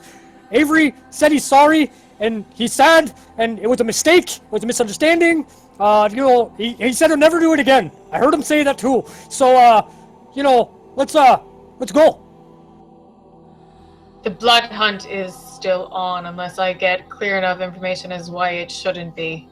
It shouldn't be because look, man. It's not like he was fucking killing people in the street. You know what I mean? What happened was a dumb fucking Tory. We had this story before, my prince. The dumb fucking Tory decided to blow the fucking thing. He didn't know it was magical. He just said he didn't know what it did. I don't know why she blew it. She's the one who's just as much. If you want to blood hunt Avery, you ought to fucking blood hunt the fucking Tory as well. Because they're both fucking guilty. She fucking blew it. It happened. He gave it to her. So you want to kill both of them? You want to kill everybody in the whole fucking city? I don't understand, man. It was a mistake, and he's sorry. The prince shrugs and, looking at you, says he admitted that he does things like this. He's done things like this previously. All he's mentioned is a name of someone we've never heard of or met before. We could be making it up for just a story. So all I understand is that this Malkavian broke the Masquerade with full knowledge of what he was doing, and this cannot abide. Look, okay then, I believe he should be punished. I believe he was wrong. He did something stupid. Nobody's gonna argue that. Everybody here agrees. Now look, if he was killing people in the streets, if he was bearing his fucking fangs, if he was fucking frenzying out, if he was fucking releasing the beast, all that stuff, I'd say put him down. I'd say it too. You know what I mean? But look, this is just a simple little fucking, a bunch of people just freaked out. That's all. It's already been dealt with. The Ventru Gideon, he handled the situation perfectly. And look, there's no problem, there's no suspicion. You know, it was a mistake, and I don't think it was something he did on purpose. Now, if you want to kill a man for running around killing somebody, May stomps her boot and screams, "Enough! This is just absolutely enough! This has to be ended tonight! This is enough! This Malkavian rat just obviously he broke the Masquerade on purpose, so obviously he needs to be dealt with as according to our traditions." And I believe he should be dealt with. I believe a punishment should be inflicted. But fucking a blood hunt? You want to kill a man for a mistake? And I mean, How fucking old are you? Because obviously you do not understand that this is how it goes. If you break our traditions, there is nothing saying that we shouldn't get rid of you, because otherwise you're just trouble for the rest of us. I'll be a trouble for you. Now listen, there's lots of, in the traditions, there's lots of different punishments. The final death isn't always the fucking punishment for everything. Final death is usually the final punishment for anything that could bring us final harm. But again, the situation was dealt with, and I'm not talking to you. You don't even speak to me. I don't want to hear your mouth. I'm speaking to the prince. The prince called us all here, and that's who we're here to talk to. The prince's head is hanging a little bit. He admitted that he's done this before. We've had witness testimony from Lucille that he's done this before, and even worse than here. If this is his natural pattern and it's getting worse, this is not something we can abide by. Avery is shaking, and Albert stands in front of him a little bit more, though he doesn't actually say anything. He just looks a little resolute and not sure how to play things out. If I may say something, I personally don't have that much of a dog in this fight, but I must say that regardless of whether or not this was a one-time thing, or if it was just some sort of terrible pattern that only escalates further, and if he is an unstable Malkavian and there is a pattern perhaps in his behavior, perhaps he should maybe elucidate more on this Estrella, this person commanding him. I personally agree. There's so few of us in this city. It seems awfully harsh to put the final death on one of the few vampires in this city. Avery's just shaking his head and starts shaking it more and more and more. I don't know. She came to me. I don't know where she came from. I just everything she said made sense when she said it, and I don't know where she came from. So as far as people that were already here, or people that aren't in our group, it was the sheriff, May, the prince, and that other chick? Marie, yeah. Gotcha. Yes, Oh. Marie. Oh, one last thing. I didn't notice. Oh yeah, good. No, forget it. Sorry. Go ahead. If I may, Your Majesty, sir, and I'm going to look at Avery and say, do you know anything at all about this woman? Anything at all? Perhaps not where she is, but any information at all could lead to your safety. He continues shaking his head. No, when she came to me, everything she said made sense. She was wearing a cloak and a hood. I did not get a good look at her face. She was pale, some dark hair. But that was all I saw. That was all. Do you have anything other than perhaps the statue? Anything that was on her person that was hers? No. She came bearing the gift of the statue. That was. And the message to use the statue, how it would work and how it would benefit my work, how it would benefit what I try to do here in the city. But why, Avery? I'm going to speak up now. Why would Lucille speak out against you? I know I asked you this earlier, but what transpired in New York? I don't know. I don't know what she's talking about. I cannot think to what specific situation. Declan sort of cuts him off and says, Lucille is a respected member of our society. I have known her for quite some time. She's well known in New York. There is no reason for me to doubt any witness testimony that she has. And what was the name of this chick that got into Avery's head? Estrella. So, Nadia... I simply feel that if... I'm sure you know the crazy things that vampires are capable of. Perhaps it was this Estrella character that did something to Avery against his will. Like, I feel that putting him to final death before we know the full story might be a mistake. Nadia wanted to do something? Yep. So Nadia stands up. She's been watching everyone, just listening. Just taking in all of the effects that have been going on, kind of listening to everyone's story, closely watching everyone's mannerisms, studying them.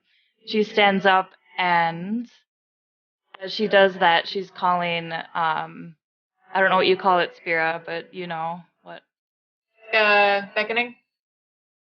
I think so. Okay. You need to tell me what animal... And then you need to roll Charisma and Survival against difficulty 6. But Declan, even until the other night, Avery was an upstanding member of this society, of this city, that you would never question.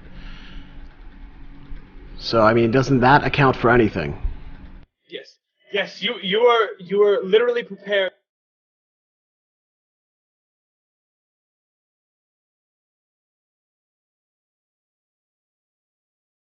without at least giving him the benefit of the doubt. You notice. I said, yeah, no, I said you were literally prepared to make him the Primogen, but a few days ago. It seems awfully drastic to swap from Primogen to final death in a few days without at least giving him the benefit of the doubt. Give me 1 second.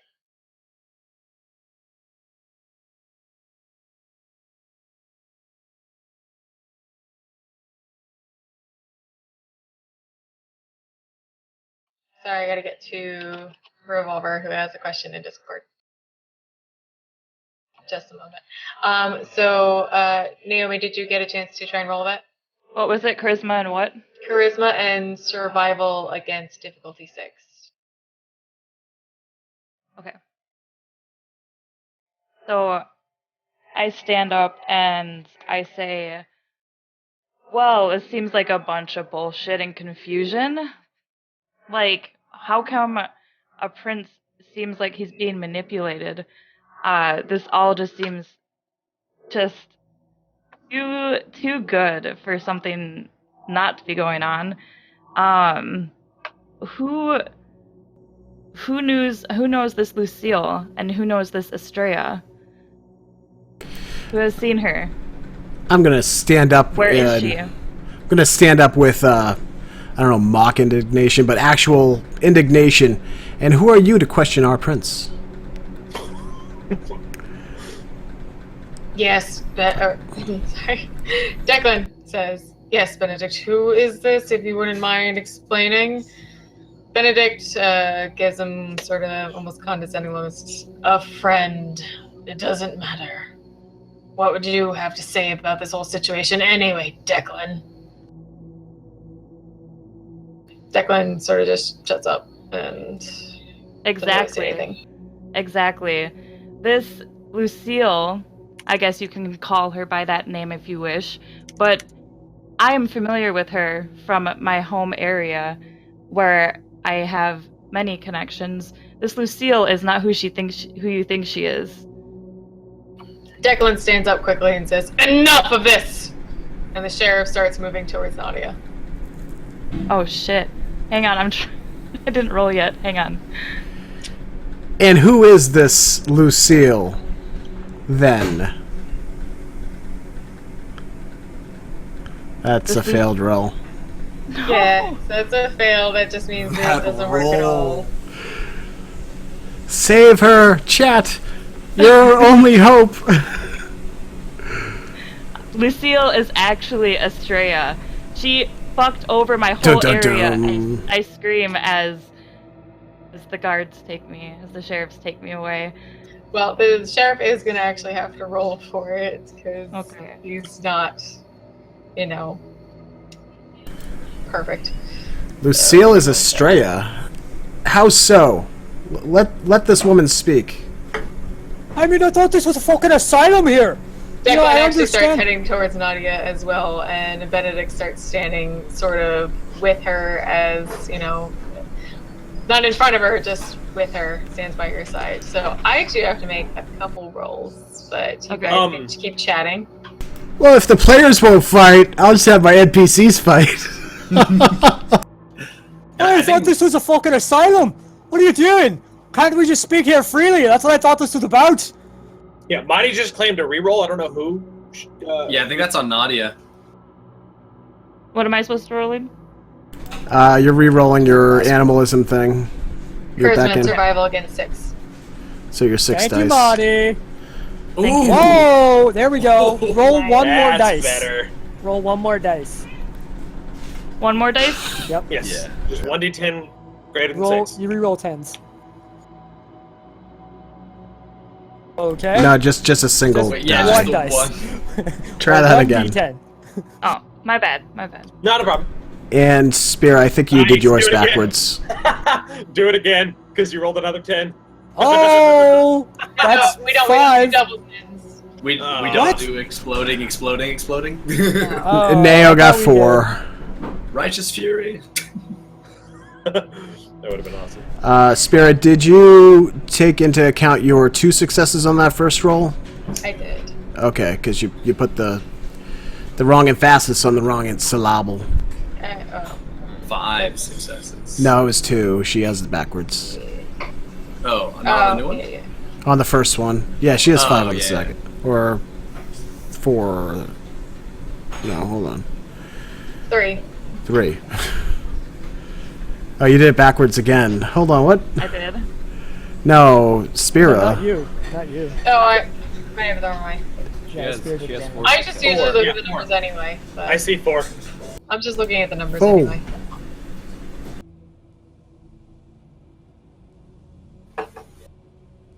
Alright, so we got 2 mysterious storyteller rolls.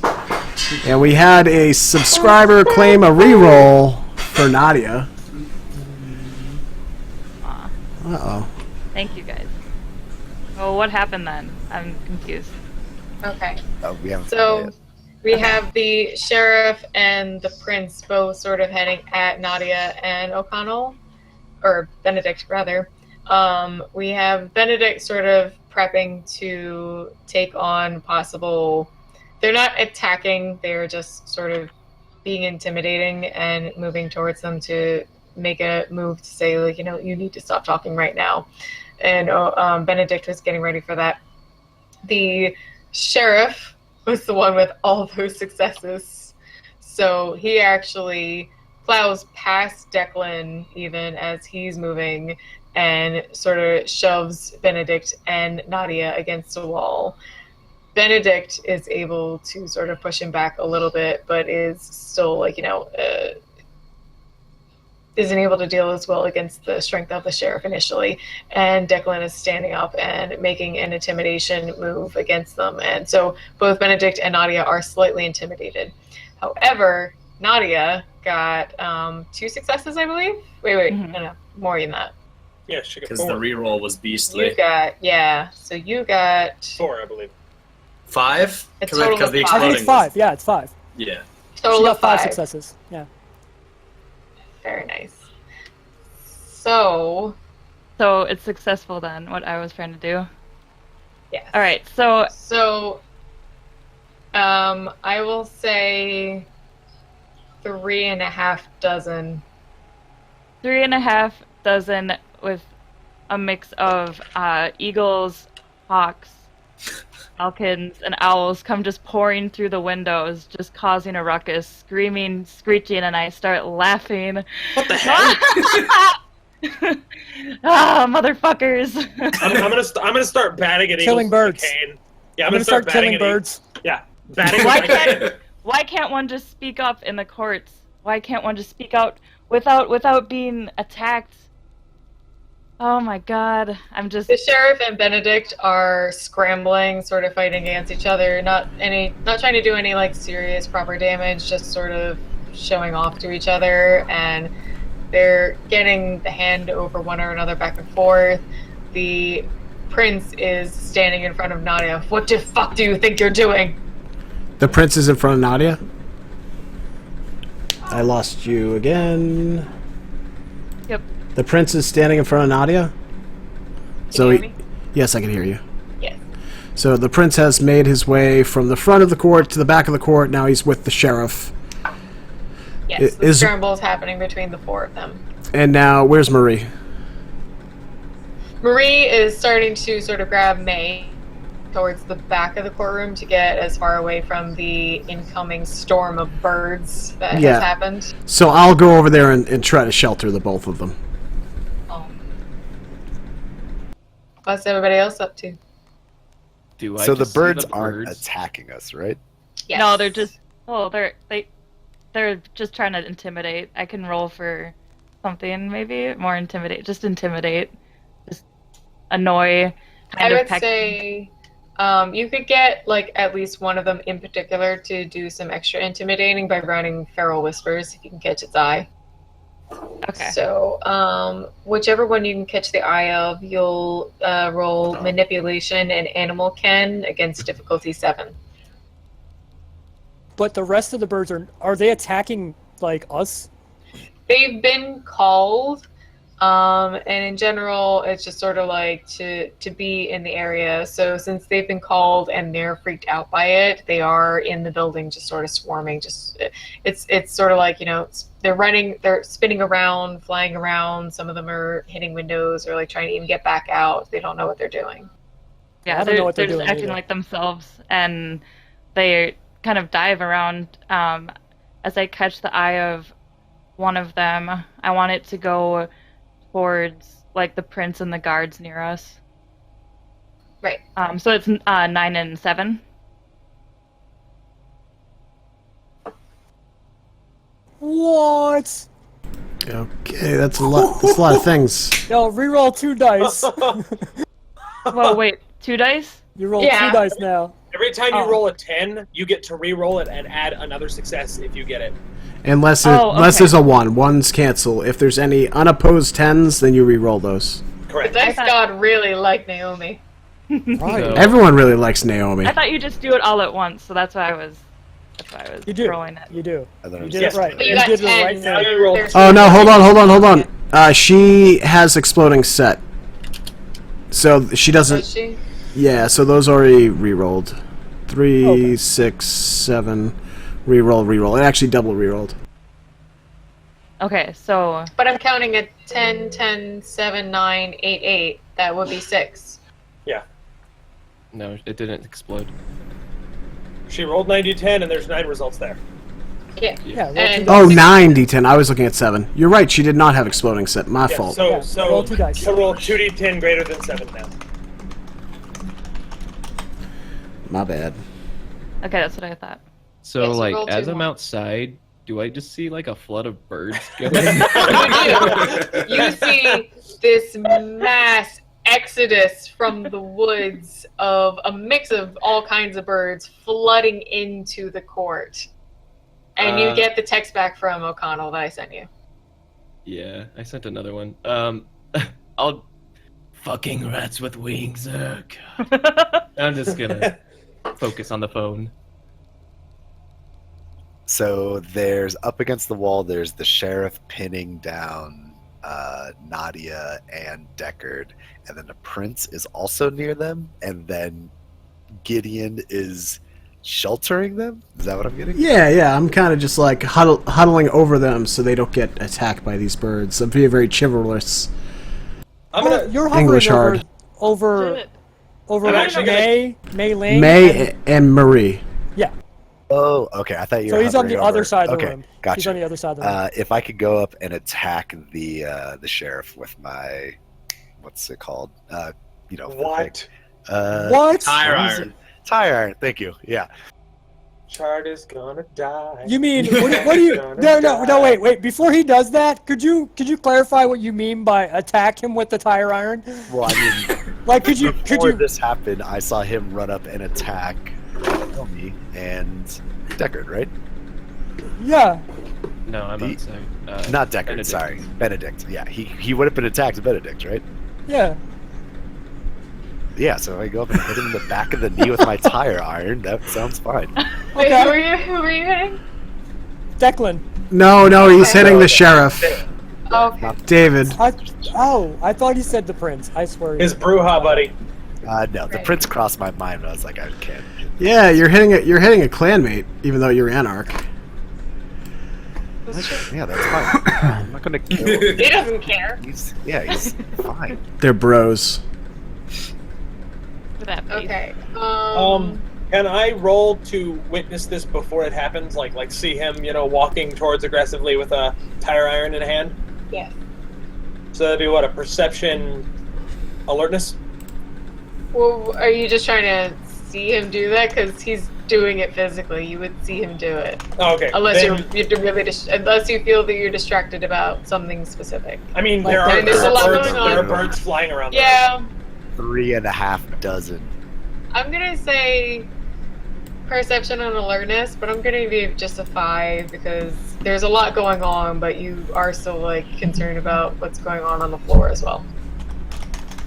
4 versus 5. Roll.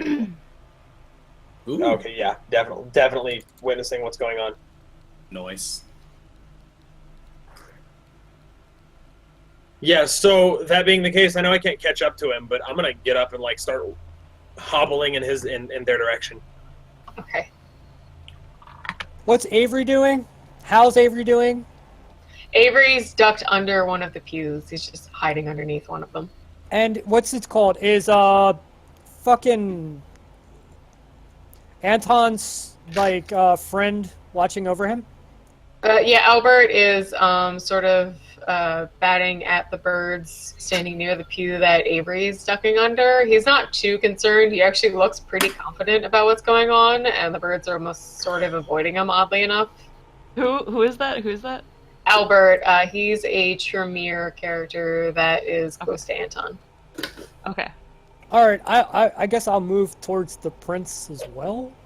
Okay. See what happens, just to be in position to react to anything. Not super close, not super far. Right. I'm going to roll initiative for the sheriff.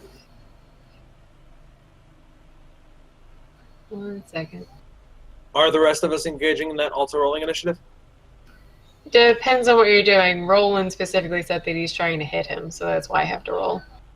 Yeah, I'm coming up and I'm going to try and, depending on what happens, take Roland down.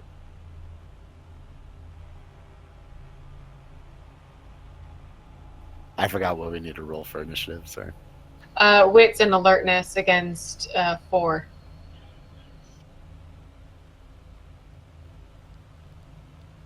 Three alertness, 2.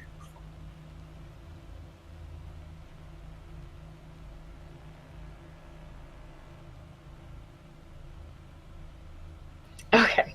So the sheriff definitely gets initiative. So, just so we do it correctly, so that means Roland goes first if he has the lowest. And then the sheriff reacts to what he's doing. Or, yeah. Yes. Roland is doing an action, but I was just wanted to check initiative because the sheriff does definitely want to dodge against what he's doing. Is he aware? Does he know that Roland is behind him? I got 5 successes to step into that initiative and try and fuck with Roland and stop him from doing what he's doing. Okay. David, the sheriff, does have the highest initiative. So... I know. So, because I if you want, I'll run perception as well for the actual...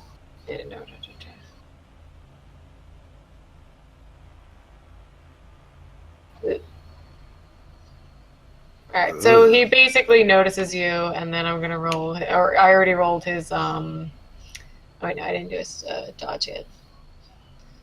Okay.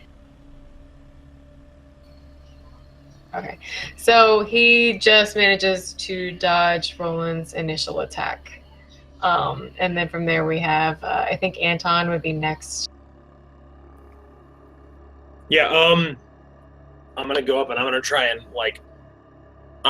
trip Roland. I'm probably not very good at it, but I'm gonna try all the same.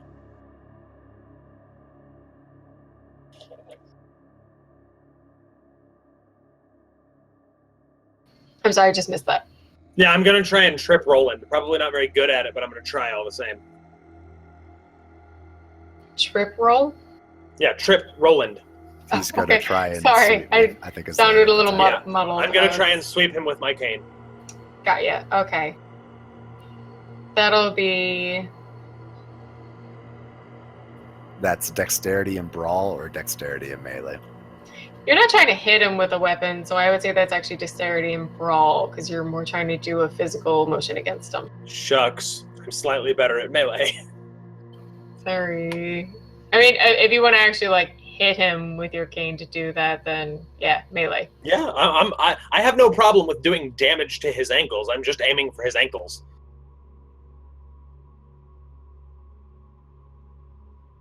And what's the difficulty on that? 6. Woohoo! 0 successes. You were told to re-roll that. Fuck. Who did that? Seabell G. Nice job. CLG. Them sub perks, though.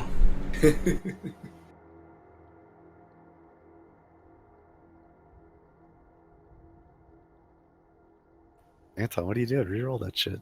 Oh wait, I was told to reroll that. Yeah. Yeah, go ahead. We're all sitting here waiting. Someone. I'm literally, I'm really like intently staring at the screen. Like, when's it gonna happen? Yeah. Okay, so he gets a decent clutch under Roland's leg with his cane. Doesn't fully throw him to the floor, but he definitely loses his balance and he sort of trips against the large clutch of people that are in this area. And Deckard actually sort of like ducks and jumps up a little off to the side and just yells, "Enough of this! This is enough! This is enough! This is enough!" Do I get my Who said this? Anthony Who said it? it? The Benny Hill theme. Benedict looks over and Nadia. All right, come on, send him out. It's enough.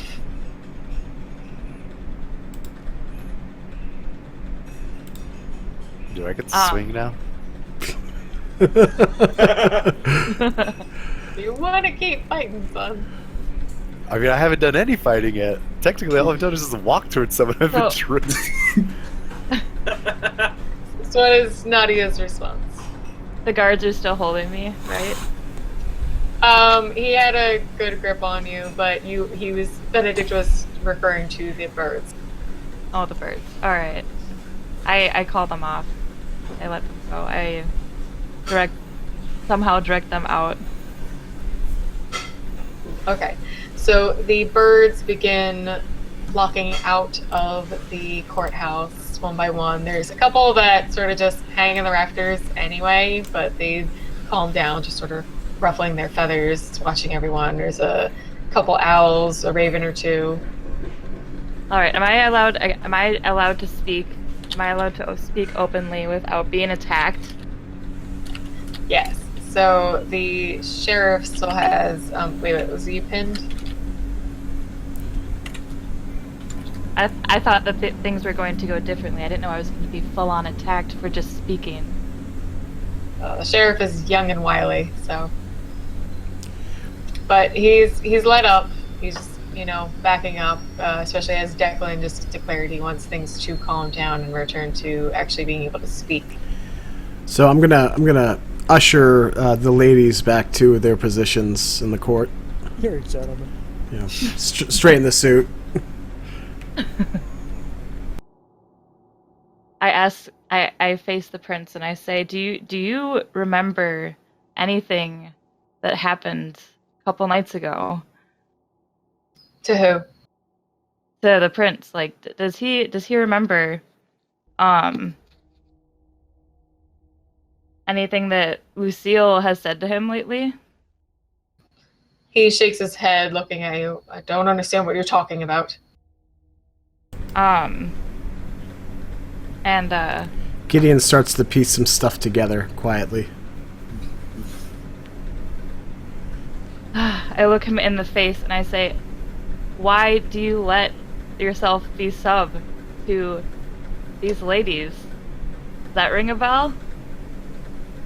Declan almost looks like he's sweating. He isn't because he's a vampire, but you can see these clenched little muscles jumping in his jaw. What are you talking about? Why I'm just questioning this prince because he just seems so unconfident about a lot of things and I just stare at him and sigh. The sheriff actually raises his arm almost ready to slug you one, but the prince actually grabs his arm and just puts it down and actually looks at him outside. We've had enough violence for the evening. She's not here tonight. I mean, that's why I didn't come on with full force, but did anyone else understand what I said before I was attacked? I don't know who you are, and I don't know what you think you're doing here, but everything you've said just sounds like absolute madness. You sound worse than the Malkavian. Gideon what you speaks mean up. by that? God. Oh. Gideon speaks up. Prince, may I have a word? Maybe with Marie. Can we sidebar? I don't care what you do, he says, looking really tired. Does I'm Gideon mean all motioning. I'm motioning for just Declan to come over to me and Marie. Oh, I'm sorry. I thought you meant you would just want to go off with Marie. So No. He grabs your shoulder almost a little roughly. He is a strong guy, and he starts leading you off towards the corner and nods for Marie to follow. What the fuck's the bunny? Declan, I would like to check you for tampering. I believe Nadia may have a point. What are you talking about? I look him in the eyes, and hopefully he gets the truth. Gets the hint. Do I have your permission? He's going to spend a willpower point. No. I'm not doing anything besides asking him for permission to use a vampiric power on him. He looks at you very sternly and says, "You think you have the right to ask something of me in my city? You think I've been taken by somebody? You think I'm not strong enough to be on my own will?" That is not the question, Declan, but this would put everyone else in a motion to the court at ease. That is the contention that this Nadia... she has said her name, yes? Benedict introduced her. This Nadia is making in front of your court that you are weak-willed and have been dominated by this Estrella. And we can very simply, I'm not sure if Marie has the skill to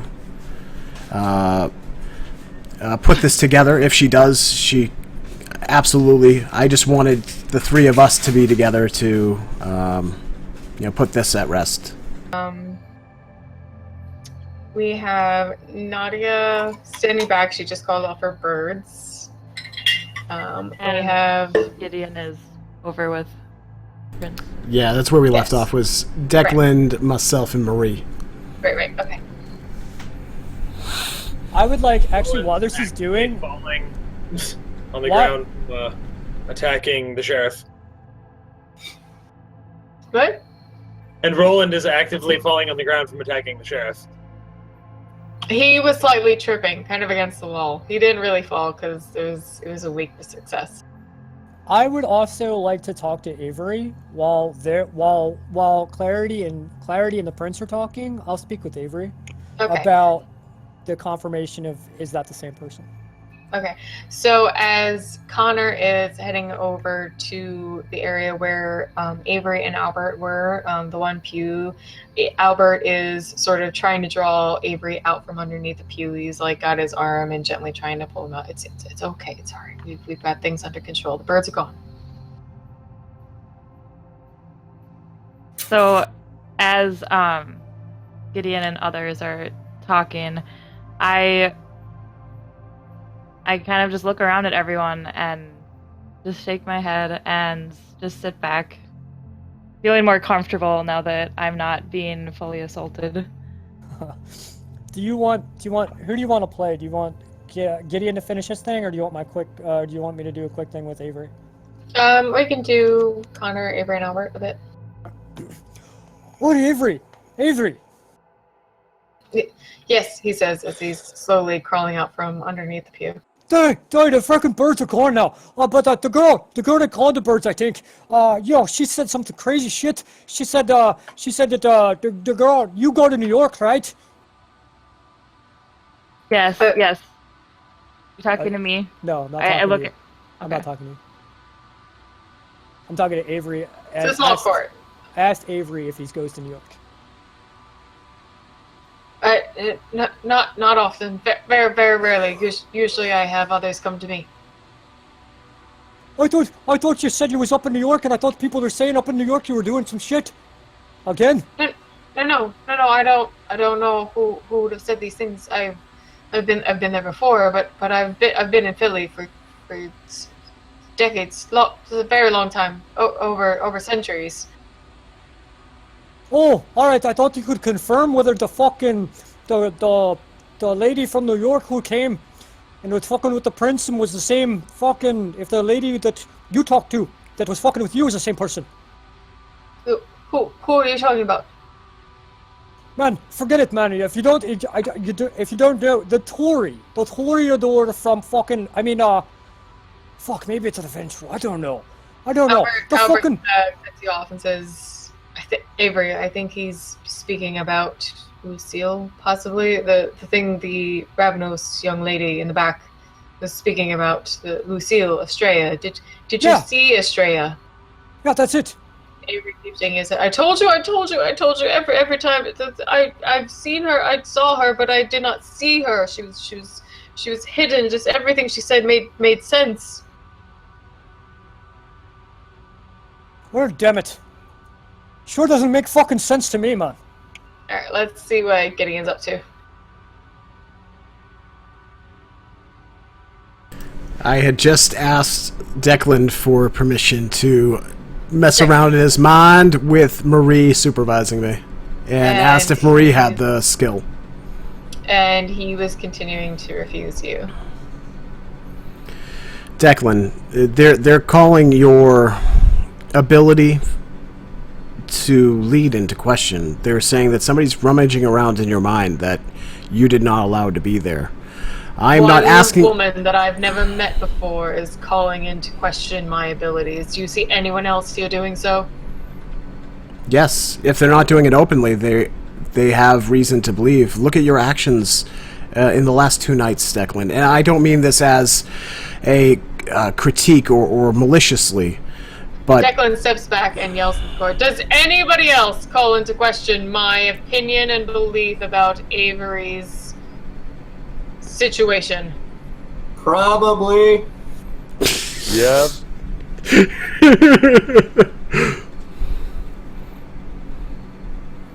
Yeah?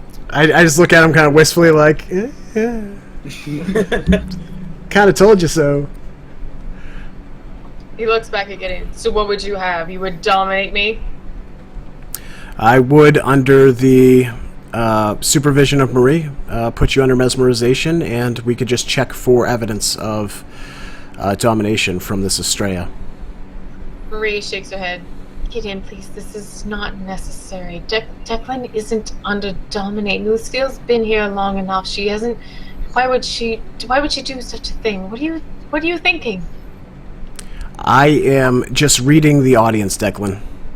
I'm reading those that are gathered here, and you don't want to leave any doubt in your rule here. I'm just a tool. I'm offering myself as a tool to help you here.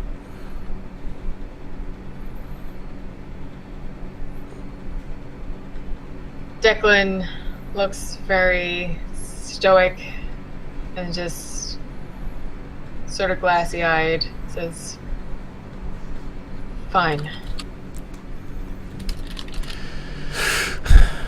I call back to Nadia. What night do you say this Spira had... Well, I guess it doesn't matter. Never mind, Spira. Yeah.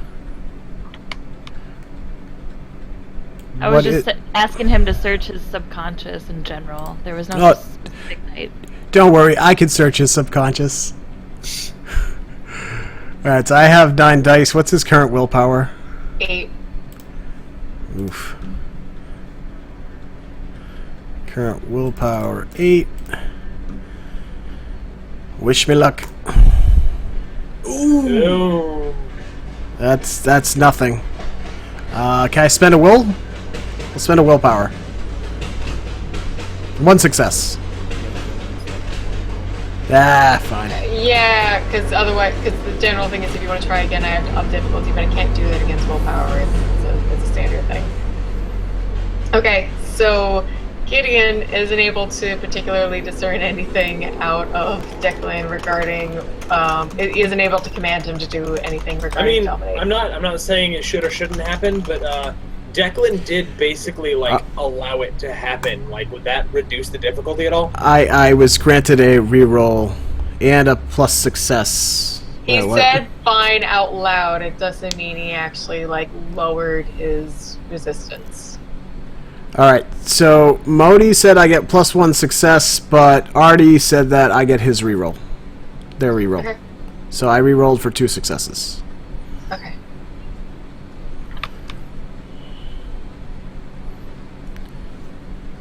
Alright. So, which one were you using specifically? Good question. I'm just checking for evidence of tampering. I don't want to recreate anything. I think the level 3 power is the one I'm looking for, but I think, yeah, level 3 is the one I'm looking for. So it's the Forgetful Mind. Oh, Did you get 2? That's right. Yeah, I got 2. I just wanted to mesmerize him so he could tell me if she was in there. I don't know if mesmerize actually works for that. To remove or alter memories, not to check for them.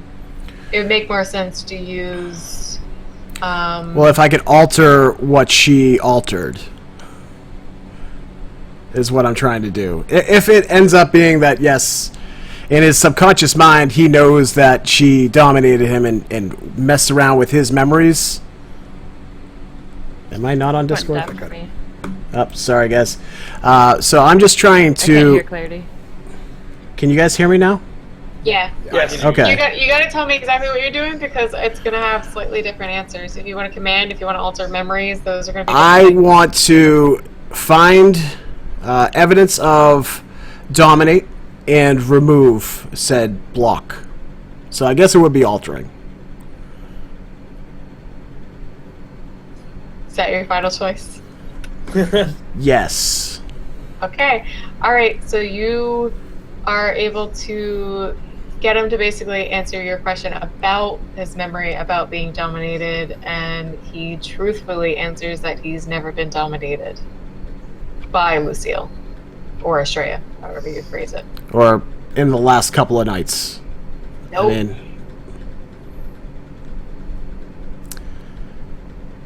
okay. So I'll bring him out of the trance. That's it. Okay. So he comes out of a trance, looks like someone's coming kind of out of a hypnotism, looks at you because he understands the way Dominate works. He looks a little frustrated, but he did give you the permission, so he just sort of steps back. And I nod to him and sit down. I nod to him. Do you and believe me now? It was never a question of my belief, Declan. Fine. Out of curiosity, how is the sheriff reacting to the whole getting swung at by Roland? Yeah, you keep on bringing this up like you want something to happen. Well, it's what I'm invested in right now. He is very young, and all of you can even almost feel that off of him. He's not very old, and though he has decent strength, he's kind of got that young new member to a gang feeling about him. So he's just standing off at the side. He looks very ready to go and rumble, but he knows that this is the way things go typically in the court. So he's only waiting for Declan to give the move. All right.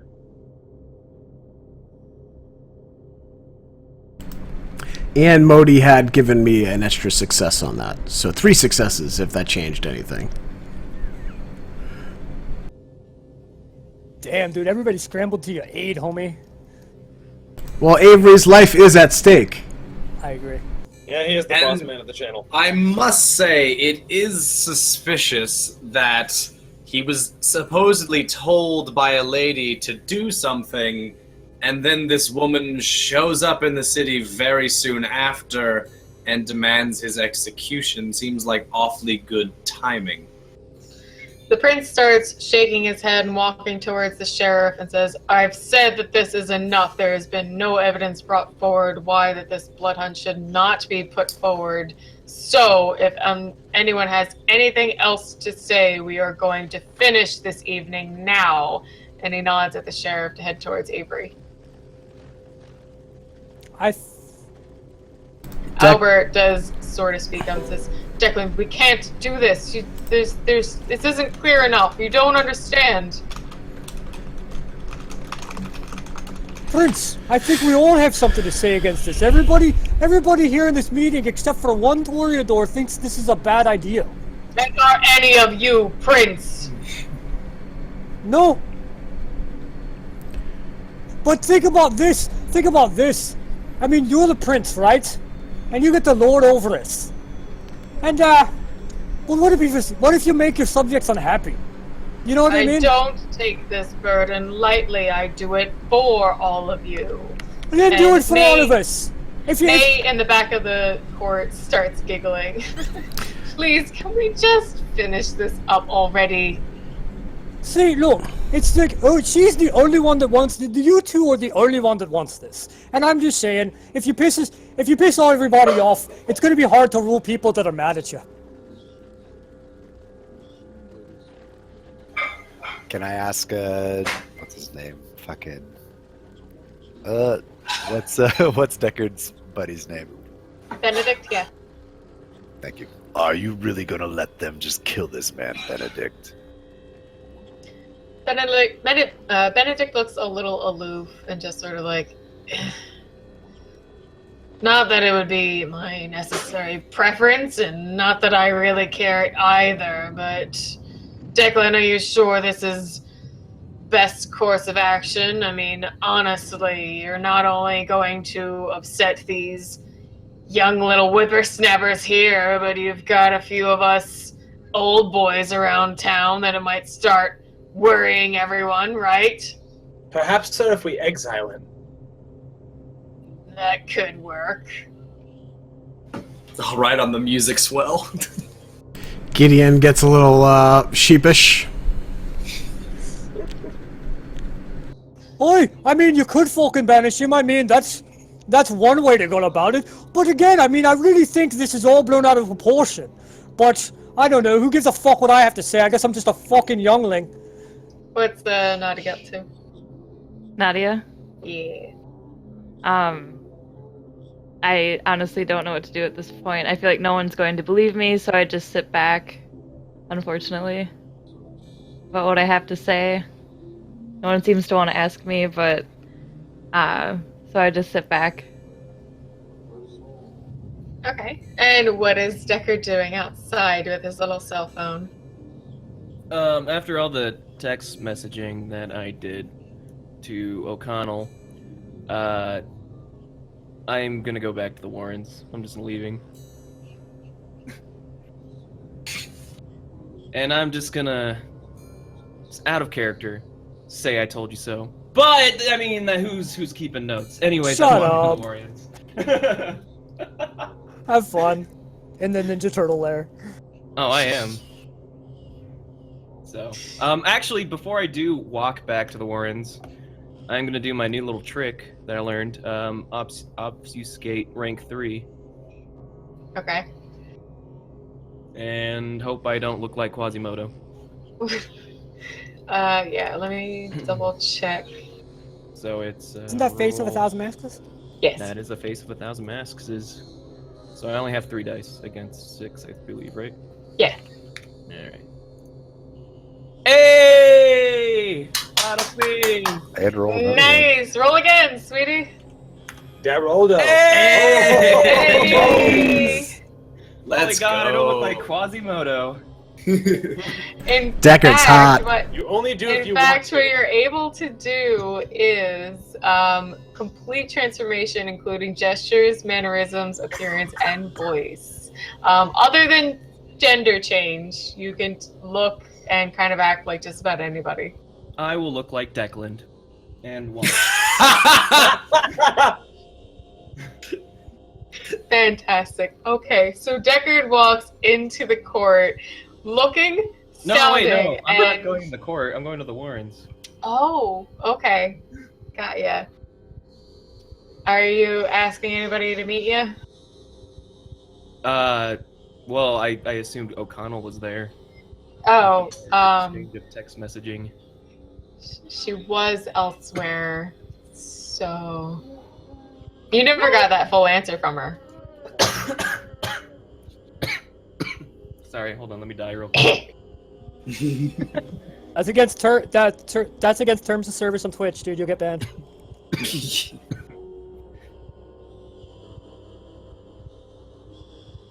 Oh. Okay, I'll go to the courtroom. I understood what you were looking for, though. So we'll say in that last text that you were asking her to meet you. Yeah. Okay, Yeah. so Deckard is heading off onto the Warrens. He heads back Looking to like the Declan. sewers, through the woods, looking like Declan, heading into the Warrens, not too far away from where they are. And It's if I going to see take a little anyone- while, though. If I see anyone walking towards the courthouse, I want to make sure I take note of them. There isn't anyone outside, so unless you wait around, you would just be heading back to the Warrens, looking like you do. I'll wait.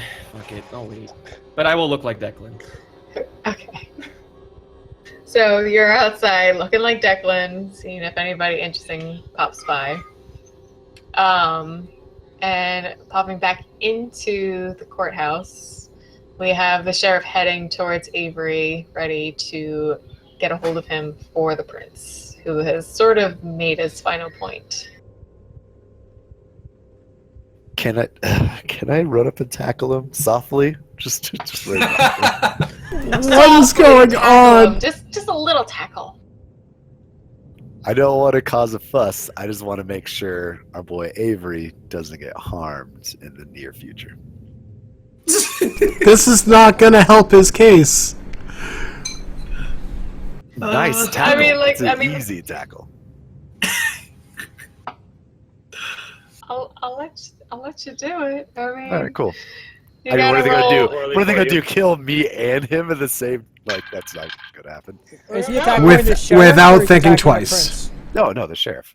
He's trying to tackle the sheriff to Yeah. get him to stop. Okay. Doesn't The seem like sheriff anyone is- can is do it moving like Conor. Towards me, right? Linebacker Will Smith. Do you want me to roll for it, or are we doing initiative? What are we doing? Yeah, I'm doing this a little lazy, so do initiative. He's gonna roll it too, and then we'll just do sort of attack instead of the whole long And run it's versus of 4, everything. right? Yeah. How did that? I don't know. It says 3d10. How did it even get up to 12? It, What? I mean, it's Or 3. just, Are you using compounding? You're using compounding. yeah. Oh, I am. Okay. You rolled a sorry. 10, then a 2, then a 9, then a 1. Oh, Or- okay. Oh my god.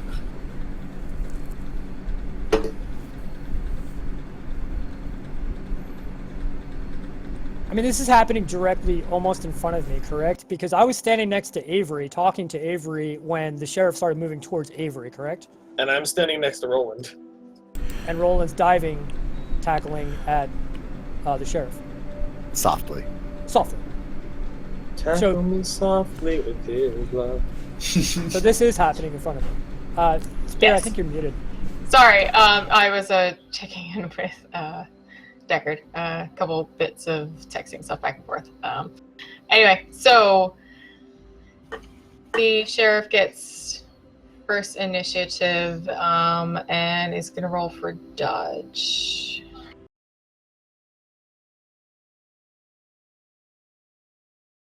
Okay, now Roland, what are you trying to do? Just softly tackle? Yeah. Like, if you know what a double leg is, it would be a double leg. I guess he's from behind, but it'd be fine. It's dexterity and brawl. Because you're not actually trying to hurt him, I'll even give you a difficulty of 5.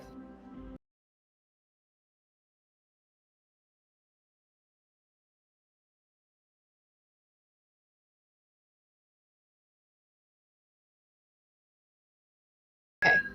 So in order, the sheriff manages to mostly dive out of your way, but you do sort of get a good sweep of one of his ankles and it messes him up a bit. So he sort of falls and like hits one of the pews really hard. Like you can hear like, you know, his side, like his ribs like hit it a bit. He's not going to be too much damage by that because he is a vampire and a strong guy, but it does really throw him off a little bit. So now Albert is backing Avery up down the pews even more and looking towards Declan. Declan, you can't do this. This is Philadelphia. You understand what it's like here. It's not the big cities. We can't just start blood hunting everyone who makes some minor mistake. It's been covered up. There's no problem. There's no humans looking for anything.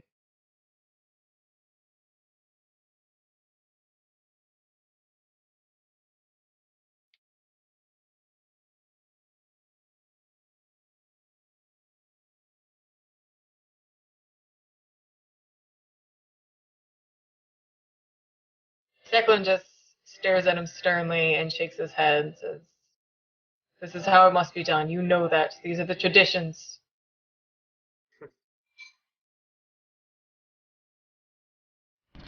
The traditions say that you're right, that it's your decision, Prince. And there have been plenty of alternatives that have been suggested to you tonight.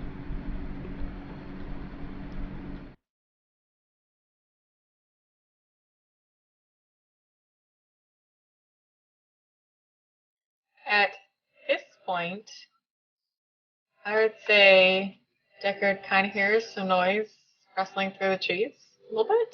Scatter. Gasp. Yes. Is it more owls and eagles? I don't know. You can check. Is it a cell phone in the distance? Those dreaded cell It's phones. Princess Connor's birds. You'll murder if it's a cell phone. Do I have to do a perception check, or are they walking over here? Can I? Depends on what you want to do. I'm just gonna look at what's going on. Okay. I'll look at the skitter scattering. So it sounds like Deckard is standing outside the court, but he has his mask of 1,000 faces on, and he hears some wrestling coming from the back of the woods, and he sees a obnoxiously beautiful woman come through the trees and sort of spot him. Declan, what are you doing outside? What the fuck is going on? So perfect. You see the knaves inside. They're discussing and fiddling about. I was out here waiting for you to arrive. You just left them all inside. Come over here. Come in the woods. I can't let anyone see me, obviously. I will follow. So Lucille standing in the woods to the side of the court.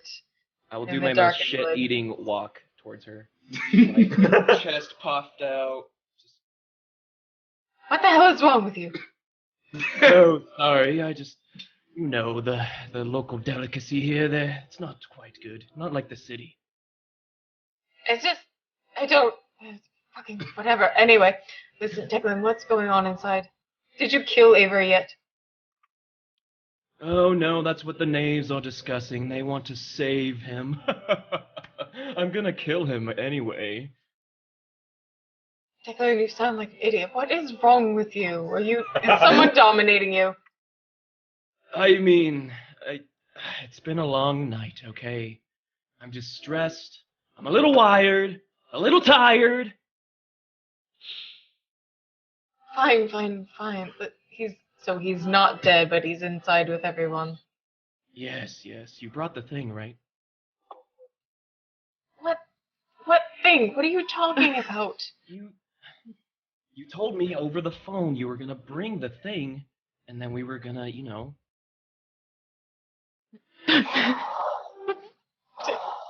Declan, no. They're in the cab. They're in the trunk of the cab. Listen, Declan, we can take care of that when we get back to the hotel. But for now, this is much more important. Now tell me, Lucille, what brings you here? Are you checking up on me, or what's happening? Of course, I wanted to see if Avery was taken care of yet. Do you not trust You've been your so prince? quiet. I thought I would have heard that he was taken care of already. It's been too long. Why is he not dead yet? Listen, why don't we go in the courthouse, and we'll kill him right there and then, okay? No, I can't have those young ones see me with Avery around, he'll say who he thinks I am. I mean, they have no reason to know your real name, though. No, but it's better this way. Just go back inside and finish it. I am not a good speaker, so I will intimidate her. Okay. What is the difficulty there? And I will use a willpower. That's going to be manipulation and intimidation against 7. And I'm using a willpower. No. Oh, you just want to use a.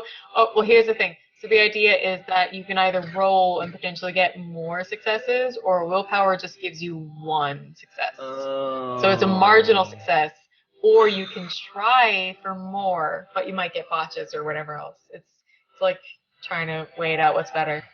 Okay. I have a question. Yeah. Where is Avery at the moment? Like, He's inside. He's behind Albert down a pew with a lot of people sort of bearing down on him. okay. Okay. Do what? I mean, I want to ask, like, out of character. Is 1 success enough to convince someone to go, or would it be like they would be hesitant? Because I don't really know. 1 is considered marginal, so I always say that you succeed in what you're doing, but I usually mean, like, they're hesitant or they suspect something else is going on. So depending on what you ask her or like intimidate her to do, you could even try being charismatic instead. I don't think you have much in that way, though. No, I would rather manipulate her. Okay, all right, but yeah, so 1 success would be more like you get a marginal success. You just scrape by, like Clarity said. If you roll and get more, you'll get better chances. But of course, if you fail or botch, that can change things. My rolls. You guys know my history. It's up to you, sweetie. 1 success is a success, nonetheless. So Yeah. you will accomplish your goal. I'll use a willpower. That is true. I will just use the willpower. I won't roll. Okay. And I'm gonna kind of listen to me here, Lucille. I am your prince, and you're going to listen to me. You will wait outside the courthouse, and you will wait for me there. Do you understand? She giggles, pets the side of your cheek, slaps you somewhat hard, and says, "Fine." I'll like rub my cheek. And anyways, I'll head with her. I'll hold her hand. How about that? I'll offer my hand to hold. She looks at you almost disgustingly. What is wrong with you tonight? She takes her hand back, but does follow you closely and stands off to the side of the doors, trying to keep towards the shadows. Why am I waiting here anyway?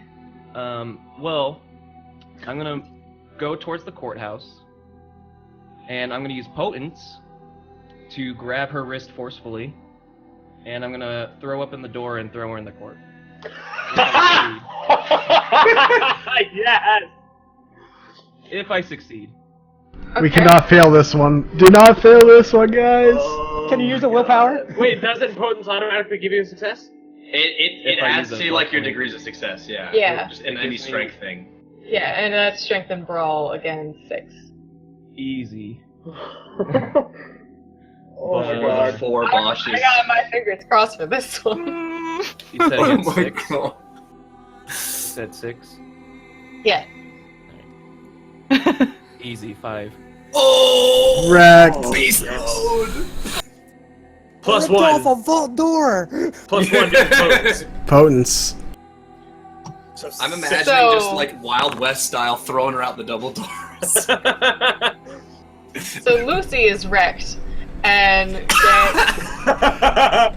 she gets thrown into the court. She like completely falls, hands and knees, into the stone floor of the court, just looking shocked, cannot believe what the hell is going on, looks back at Declan, but then also notices the other Declan in the room and just stands up, furious. What the fuck is going on?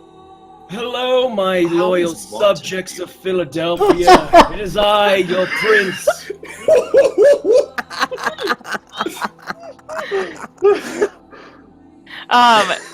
Nadia, just as she's about to just almost give up on what she's doing, it grabs Benedict and screams, "Oh my God, it's Estrella!" Benedict looks at you, so tired. I can't even deal with this right now, and almost like starts heading towards the door, but just sort of stops, looks at second Declan, and goes, "Really?" Oh, Benedict, you poor child. I Do you can need a smell favor from your you. prince? Shut up, I can smell you. I will break the illusion. Yeah, that's what I thought. Now listen here, you fucking idiots! Anthony Did I not Fox. tell you? This man was going to die! You should have just left him with me. This bitch on the floor here would have lived.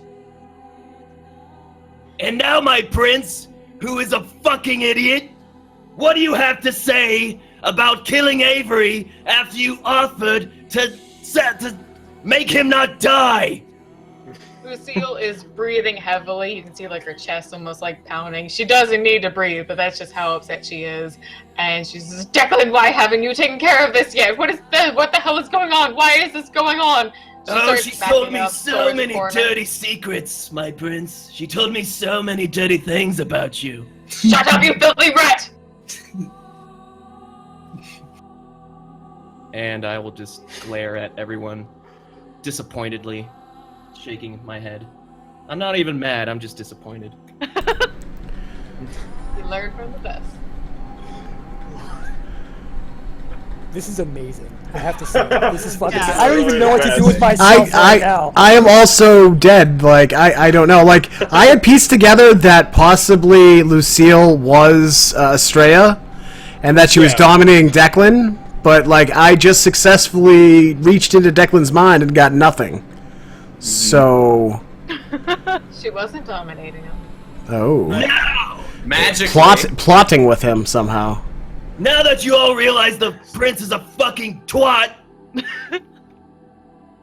what are you gonna do with this newfound situation you have? I give you the heroin I so desire. So, Deckard, what are you saying is going on here? Well, let's see here, Baldy. This man is a fucking bitch to that girl over here. Oh, you should have you heard the things she told me. Oh, she whips him quite well. Right in the girdle. Got her. She got his balls in a cup, you know? And Avery, do you looks at them recognize from this afar. woman? Oi! I believe it! Finally some fucking truth in this motherfucker! It's about damn time! Yeah, Avery, do you recognize this woman? That would be Lucille. That would be Lucille. The venture that Declan knows. I've only met her a couple times. Why? Albert's also shaking his head. Yes, I've met her before. What the hell is going on, Declan? Declan looks completely shaken, and Lucille seems to be just getting angrier by the second. May and Marie are just sort of almost open jaw, flabbergasted in the back, just don't know what to do. Well, you know her name is not Lucille, as you would listen to my disgusting bird friend over here.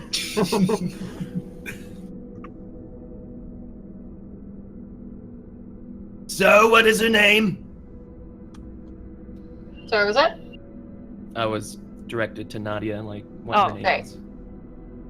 As I was trying to say earlier, her name is Estrella, aka Lucille. She, during the takeover of the Sabbat in my home area, she fucked with so much of my land and my creatures, and I fucking don't like her. I found out this information about her and what she's been doing to the prince through all of my connections, and my animal can just watching. So I was trying to say this earlier, but no one was seeming to get it. But what Nadia has she is done? saying this, Lucille sort of just gutturally almost screams, yells, and I have to make a quick roll. She screams, what? Is She just attacking? screams. It's just this guttural, like, no! Oh. Really making us believe you now, Lucille. Dang, not so good. A lot of ones. She got one. Yeah, I'm That's a glad this whole is lot of very good. ones. Yeah. Is she Okay. rolling initiative? Nope. One success, possibly. She is sort of. She takes a brick from that's on the floor, and she smashes out the nearest light, and she sort of runs a little in the direction of sort of where I think is Gideon more towards the back, middle, or front. Backside, where Declan was. So I'm near Marie. Okay. And so she runs more towards where like Albert and Avery are still sort of like shuttered around the one pew, and in the darkness surrounding where she'd smashed the one light, a 6-foot tentacle made out of shadows stretches out from the darkness and grips itself around Avery and pulls him towards her. If all of you aren't going to take care of it, then I am. Oh, I want shit. to How try is to manipulate her. Declan responding to this? Wait, what? How is Declan responding to this? Like what is his face doing? He's heading towards Lucille and standing sort of guard beside her. Okay, so he's supporting this action that she's doing. Yes. What would I roll to see if I can picture the symptoms of a blood bond, what with, me being Tremere and kind of knowing what that means? Sorry, was it? If I wanted to look for the symptoms of a third level blood bond between the two of them, like what would I roll to see if I can not obviously like know that they're in a blood bond, but see like the symptoms? I'll give you perception and alertness 8, because there's not a standard to really tell that, but you could get love symptoms out of body language and things. All right, so perception and alertness 8. Woohoo! That's 4 dice. I have a question. According to the traditions, if I break Asylum, That's Elysium. it's been broken. It's far been broken already. Yeah, we get to kill whoever we want now. that is a Oh. single. Not necessarily. Like, there's still consequences to that. I just meant Connor, you get to kill whoever you want. just kill whoever you want. I want to try to manipulate Our Lady here into saying what she wants. What I want her to Lucille? say. Yeah. Okay. Yeah, illusions. Let me That's double one check your success. sheet. That's one success to notice. To notice the symptoms of a blood bond. Okay. So what do I roll? Manipulate and intimidation to get her to sort of respond to you. It's not a command, because that's just like proper intimidation, but if you get a good success, I'll say that she, responds well. Okay, so tell me exactly what to put in, because I have issues. You put in, hold on, let me double check your chart. Were you You just got talking 4 to her, or were you manipulation. making her say No, what you want to say? No, I mean, like, I know which two you want. 7 D10s against 6. Okay. I want her to admit that she is Estrella. And yeah. Well, there's 4 Okay. successes. 4 successes, that's quite good. So play it out a little bit, actually, go up to her, talk to her, say what you're gonna do. Okay. I walk over, or not walk over, I run over and I stare her in the face and I say, tell everyone in this court, tell everyone in this room what you did to my pups in New York and all of the birds, all of the animals, and tell them who you really are, who you've been this whole time and tell them what you did to the prince. So Lucille has Avery sort of coiled up tightly in her shadow tentacle that's coming out from the ground near where she is, and she just smiles very menacingly at you. I don't fucking care anymore. I've been at this for years now. Yes, I'm Estrella, and I hold Philly myself. And it's not just me. I don't give a fuck about who you are. I don't know what you're talking about, animals. I couldn't give a fuck either way. I don't know what any of you think you're doing here, but this man is dying tonight, and I already own Philadelphia, so unless you've got anything to say about it... I'd like to say something and punch her. With my fist. I'd like to speak with my fist to her face a lot. I would like to say something with my katana. I would also like to whip out some stuff. I would like to make my way behind the judge's bench. What is Avery's current condition?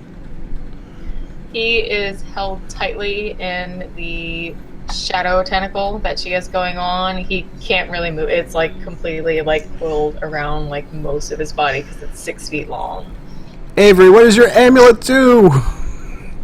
Can I make an illusion that Avery's gone all of a sudden? He's not really there. Yes! I don't know. Something like that.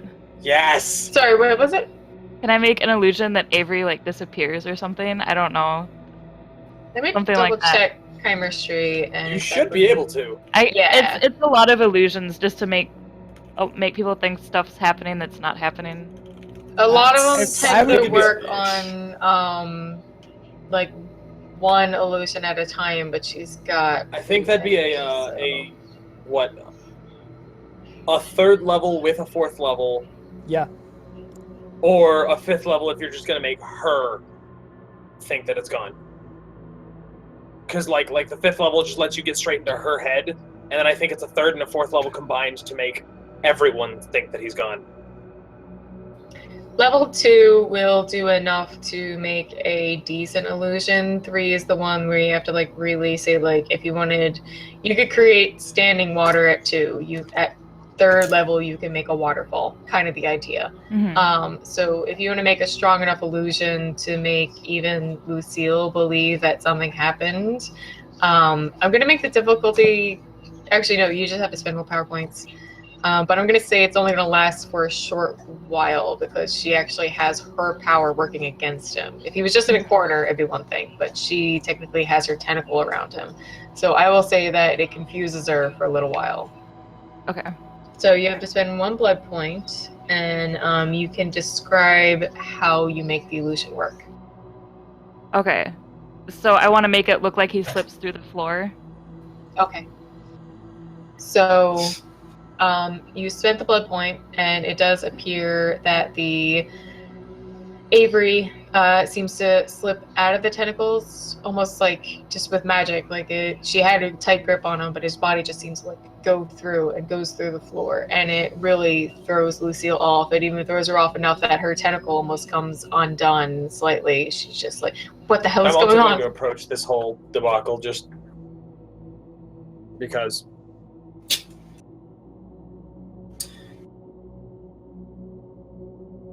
So that was I heard I missed like the last part. So that was a success. It happened. She's confused. Yes. No. You made the illusion happen, and it threw her off enough that her tentacles loosen, and she starts just getting concerned about what the hell what's going on. Does Avery tell me what the amulet does?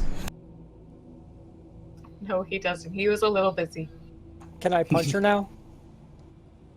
You can go run up and try to punch her. Can I try to stab her with my katana? Okay. So should we just roll initiative then? Yeah, I am going to say that at least Deckard's a little further away, I believe. So I'm definitely going to give Conor the auto initiative on first action. I'd like to get perhaps some celerity action going on here. Ooh. Can you knock out a vampire? Yes, in fact, you could even stake them, which will make them paralyzed. You can kill a vampire Unfact. too. Yeah, that's true. Well, I'm still on the sheriff, had a stake. so I was just wondering if I could just hit him. Right.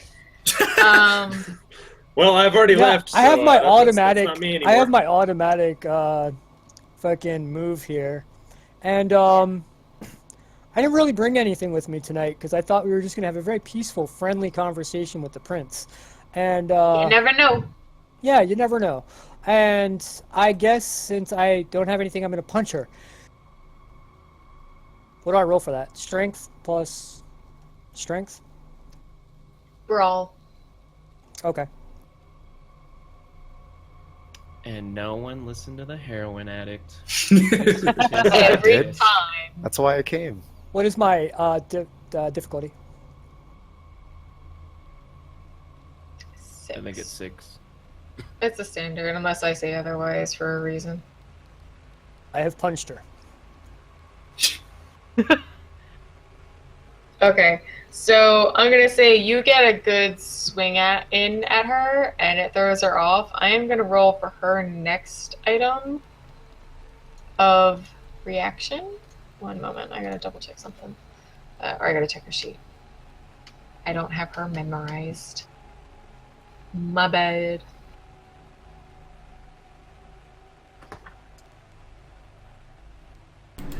It's okay, guys. Everyone's Now, out. according to the way this works, my success actually did 1 point of damage to her. I did 1 point of bashing damage to her, correct? Yes. No. But that is only Which gets enough halved. to. Huh? It gets halved, right? Can it go below Yes. 1? Wait, so half what round happened? down or half round No, up? hold on. So Connor rolled 1 to successfully attack? Yes, I think for that damage. is what translates into damage. It's that. No, That no. was So success. then No, it's a it's success that he hit strength her. roll. Then Now it's a there's a strength strength roll roll for plus damage. an additional die for the success. Yeah. Exactly. Okay. So Okay. you We would did that wrong last time. strength So we and did- then an additional die for your success. So we did a bit of bashing, but for a vampire, that's almost Half. nothing. If it begins to build, then that can be bad. But for now, it's like actually just getting a good hit in someone's face. Lucille got one more, got one success at a higher difficulty to develop one more tentacle, and she uses that to slap Connor away. And she begins bolting for the door. I use celerity.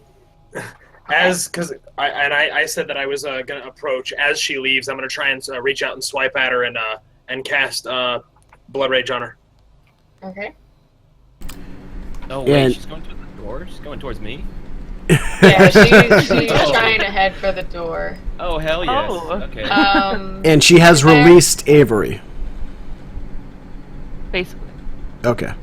Yes. I I assume. would like to do a thing in super speed. Oh, after, I guess, Anton. Oh, Anton's doing a thing.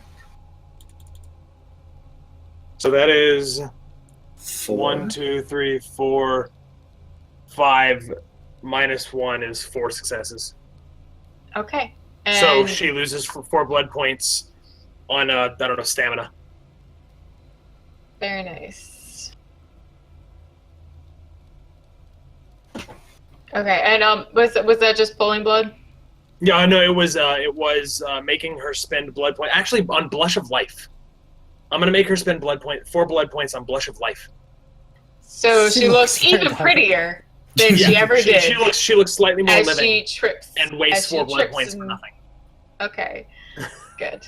So you made her very pretty and very hungry, which Yes, that's the plan. I think she's very close to possible frenzy. Yes. No. You don't want No. that. Oh. Goes. She's an angry lady. But she has no blood. Maybe she'll Diablerize Declan. She only lost a total of 5 at this point. She's an elder. It's not that bad. All right, so she's heading for the door. Anton gets 4 points out of her, making her look very fresh and young and pretty. What is it? And Anthony is using Yes. celerity to dive at her. Specifically, I would like to reach into my satchel and pull satchel. out a... Huh? My satchel. Yes, my satchel. And pull out a steak knife and a cleaver. I would like to super speed over to her and absolutely ruin one of her legs. just tendons gone. Are you gonna carve a steak out of her? No, Stake her in the well, heart. I would like to. I do not have a steak. If I Steak should knife start right carrying now. around steaks just for the puns, just for the puns. That But would be good. I wish I was Just that throw prepared. medium rare beef at people. Yes, I would basically just like to make one of her legs unusable to run away. Okay. For the actual hitting part, I will need you. You don't have brawl or melee. I have melee. Oh, you do have melee. Sorry, Mhm. I was. My computer's far away. Okay, so you have to use strength and melee for your actual hit, and your difficulty. It wouldn't be dexterity with knives. Dexterity's more movement. It's a weapon strike. I think there's like a specific thing for it. Because you've been Yeah, having Deckard I- roll dexterity with his katana to hit. Yeah, it's Damage dex and plus strength. melee, I think. Yeah, it's Right. dex and Well, because I was gonna say for the hit, I was gonna have you do that with a lower difficulty because of the celerity. Okay. But you can do dexterity if you want. How many of the? Because I have 2 in celerity, so I have 3 actions. How many of those are attacks? I believe at that point it would easily double your attack. I'm gonna give you 3 because you're also ambidextrous. You Okay. have no negative motion towards using both your hands. So All right. What do I roll? What's my deal here? dexterity and melee against 6. Okay, let's do it. Let's roll. No, wait. Do I do this 3 times? +1. Because So- 10. So Oh, was that boy. all 3 of my attacks? Or That's was one that attack. One of That's them? one attack. Keep roll 2 more times with however many possible explosions you get. Success. Okay, so that was 6 successes. Yep. And then that is She's a 4. fucking peg leg at this point. And then that's One more. 1 success. Okay. So Anthony dives at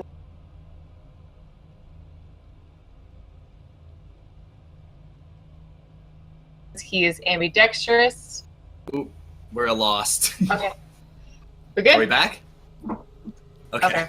So Anthony dives at Lucille as she attempts to escape the court, and using his celerity, he is especially quick, and especially with his ambidexterity, with both knives in hand, he makes 2 incredibly solid slashing movements at her legs, and at least 1 more good one along near her tendons, and she is heavily crippled by the attack on her left leg. So she clashes to the floor, but her tentacles, as the court was especially partially darkened in her area after she smashed the light, are still whipping around her body, and she just... Yeah, I don't think I Yeah. rolled damage. I think all that was Okay. just a hit. Yes. Yeah. Okay. My bad, So- sorry, I took the successes. No, it's gonna be a shit ton of damage. Yeah. Like, So for the first one is strength +1 +6. Strength +1 +6. So that many dice, and then Lucille has to roll soak. Holy fuck. Okay, what's my target number? 6. Okay. Wow. Whoa! That's interesting. back and forth. 1 success. That's one success. Where's the reroll, guys? That's so much damage. So 7 dice Oh now. my god. So now You still got 2 7. more swings. Okay, but she has to hold on. Let's do it piece yeah. by piece. So now Lucille has to roll her soak, which is her stamina plus any fortitude she has. Yep, 1 sec, I gotta get her sheet up again. God, I used it on bunch of health. Where are the rerolls? No. I think we're I out. know, they all got canceled by the ones. No, but I'm saying like the Oh. rerolls from chat. I think we're Oh, out. yeah. They're all out. I think No, chat that has was used that was all going of to their be the big rerolls. damage. 2. So she doesn't take any damage. Takes no damage on the first knife. So Okay. then 7 dice now. So now 7. Okay, There we that's what I'm go. talking about. Let's roll 2d10 for those exploding. It's another Yeah. one. You added. It doesn't matter. It's still a 9. This one. Oh, fair. Oh, yeah, sorry, I just rolled the... Alright, so we're being yelled at in chat. 1s don't cancel on damage, and 10s don't explode. Okay. Okay. So then. Okay, so that you So can't it's still dodge just a them. 5 against 2, and then. So then the or first four- one... So it's 4. So she takes Two two against 2. then 2 5 lethal against- damage on the first attack. Right. And then we're on to the second one, which is 5 successes, -2, so 3 more lethal damage. 3 more lethal. And then on the third attack, my brain... I you rolled. got 1 success, 4 dice. so 4 dice. So 3. Thank you, Articus. Thank Thank you you. so much. You've saved the village once again. You have So saved the she village. lives if she rolls 2 or more on her soak Oh, here. jeez, I mean to kill her. Okay, yeah. She didn't take She. Okay, so she is at minus something for rolls. Actually, does the negatives on the... Hold on, she was at -5. 3, 4, 5. Does the -2 for being damaged take into effect on soak? I don't believe so. That makes sense that it would. No, love. Yeah, it would make No sense. cancel. That it would. 'Cause why would one so light? Yeah, I don't know. It's, Because it's just like the thickness of your skin, There you go, and you just answered no, it no. doesn't. Okay, that's what I thought. Okay. So she is at mauled, 2 steps away from Yeah. Incap. Yep. I was just Woo, gonna say let's step go. all at this point. No, he's saying no love. He's saying no. No, Saying no hats. Only So- damage. It makes sense if like all the soak adds together and then all the damage adds together. That makes more sense to me than like, oh, this damage she failed her soak, but then the next damage she rolled more soak than necessary. You know what I mean? I don't care though.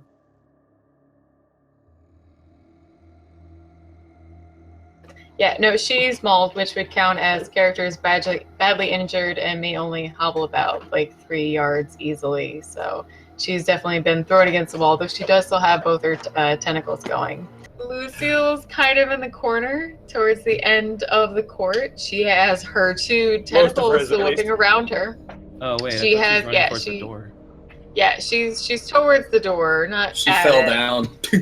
Oh good. She has 1 leg pretty carved up, but she does still have 2 of her tentacles whipping around, and she looks furious. Can I like pull out my katana all slow motion like badass like a samurai movie? Yeah, pretty much. And then like Yeah. carve her a new one. I just want to say, you stupid bitch, you got what's coming to you. This poor elder. I mean, I'm Started it. still waiting for She did. Avery to tell me what the thing does. You get that thing I sent you? Avery already said he didn't tell you because he was distracted, and now he disappeared to the floor. as far as all you saw, he disappeared. He's sort of hidden right now. He's actually, for benefit of the players, he's against the wall, but he's hidden by the illusion, so no one knows he's there other than Nadia. Everyone is confused, like, what happened? What did she do? Okay, so Deckard wants to get in the fight now, apparently. Mm-hmm. Oh, I was counting on this, yes. I was talking in chat a bit. We're gonna make a slightly simplified fighting system so we don't have to do 10 minutes of initiation and this and this and that. But for now, I'm not even gonna say you have to roll initiative because she is mauled. She's on the floor. All she has are her tentacles. Actually, so she has her tentacles, which are a problem for you. That's fine. Okay. I mean, if Deckard dies, he deserves to die. Yeah. That's the code What he a lives monster! by. That's the code he lives by. I'm trying to think of how. I'm trying to double check how like the tentacles work against that. Live by the needle, die by the sword, or something like that. I mean, I do have a bravado nature. strong live while the weak die. Kind of Deckard is a man of action. Yes, very much so. And a Go rustic who back. hates cell phones. Yeah, Okay, doors alright. and cell phones I got need it. to be worried. Okay. So the tentacles are actually going to roll initiation. So then, do I roll initiation? Yes. Okay. One tentacle attacked me. Can I attack it back, I guess? You can. Do I get attack of opportunity? Do we have a flank bonus? This Roll ain't 2d6 D&D, for sneak boys. attack. Wits and alertness. It could be. It could. It's wits and alertness for initiative. Yes. I got a 2. Anti-battle scene, best battle scene.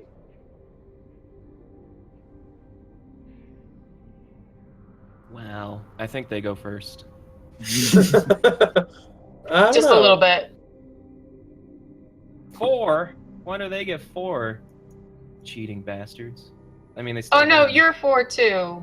Oh. But it's I still still the got a same. 2. Didn't help. Yeah. Yeah, they definitely go first. Oh, so they went first because they got 7 successes, but their actual attack was 3 successes. Oh, they're attacking me? Well, you're diving at them, aren't you? Yes. I thought he was attacking the girl.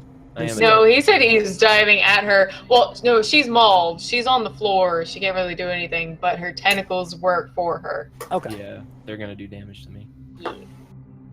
Who does number 2 work for? I'm not even gonna try to dodge. I'm just gonna run. I'm trying to double check what their damage would be. What is going on with Declan through all this? He's being a little bitch. I mean, Yeah, how is this he is. new? He stood up for her, but he really is at heart a bitch. So like he's just really. He really doesn't know what to do with himself. He just sort of threw himself against the wall. He's blood bonded to Lucille, so he is just Yes, like I was right. like he like feels like he should do something for her, but he's a weakling, and he's just like completely thrown off that she's weakened now, and he has no idea what to do with himself. What Yes, about I was the right. other 2 people that were up there with him? What's Marie May doing? and Marie, they're both shaken against the wall. Sad little girls. I want to go attack. What's her name? May? May You want to go? Oh my attack god! Yes! Get him, Shard! Hold on. So just to justify it, Mei Jing has been completely for blood hunts this entire time, and Oh, yeah. Moon is completely against blood hunts. So killing her would be beneficial. Absolutely. Have your own blood hunt, man. And after I kill this My blood demonic bitch, I'm gonna give them the talking of a lifetime. I'm gonna shake my finger at them. Alright, so I'm going to have to get into initiative at some point. But during this round, I would just like to pick up the amulet and pocket it. I'm gonna look at Gideon and kind of take. I thought cues you from him. had that on you already. No, I said Karish and he hid it under the judge's desk. That's what I made my way Right. to. Okay, good. That's why I was So asking Gideon Avery what goes it and did. Goes and grabs the amulet that Garish had hidden in the courthouse earlier. Do you touch it? It's still wrapped up. Avery never told me what friggin' did. You should poke it. One way to find out. Lick the metal part. Yeah. Against your eyeball. Albert, by the way, Stick is it up your also sort of backing up against the walls. He's got good magic, but nothing for fight. So he's like, I'm out, son. So he's just a nerd. Got it. Yeah. Albert's fun, but not in this situation. Do I get to hit May with the tire iron or no? You still have to like roll initiative and make your way up here. Yeah, like they I'm, never I'm, see prob- Deckard's combat. I'm probably gonna have to contest you, bro. So Yeah. they got 3 hits on me. And then what do I roll again for Is it What was soaked? soaked? yeah, what's Stamina and stamina and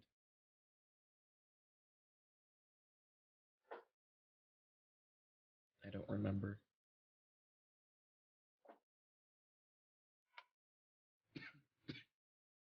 Can it be stamina and stealth? Or perception and stealth? No, I 'Cause think those it's are my two highest.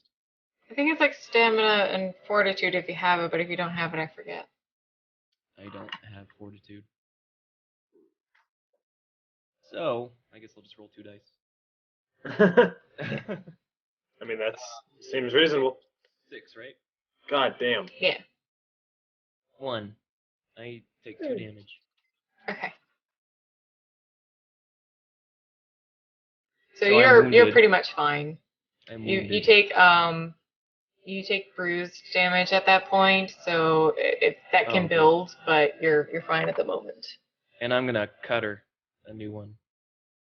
So do I roll my attack now? Yeah. Is That's strength plus I think it's 4 for a katana. strength plus 4? Well, no, it's strength, and then you get Strength plus 2 for most swords. Okay. So two strength is like a dagger. A katana is gonna be closer to a proper broadsword is 5, but katana's got a good slicing ability, so I put that at 4. Okay, so it's strength plus 4 plus melee? No, just strength and 4. Oh. Yeah, just I straight don't. that floor. And the successes on the attack roll. Okay. Yeah, right. That's what I was doing. I was doing the attack roll first because I didn't attack her yet. So it's strength plus melee for the attack roll, right? Dexterity plus melee Oh, okay. to hit. So I roll 7. Oh, yeah. I got Sweet. 2 Oh, successes. wow. And she doesn't contest, so now it's strength plus 4 plus 2. Shit. Strength 8, plus 10, 6. 12 dice. God damn, she's gonna die. Damn! for 6 damage. Fuck. She's dead. Like, completely all the way dead to death. Yeah.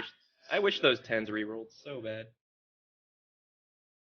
Deckard slices Lucille a new one, and within a moment and a harsh cry, she turns to a large, human-sized pile of ash, and her tentacles go slithering back into the shadows.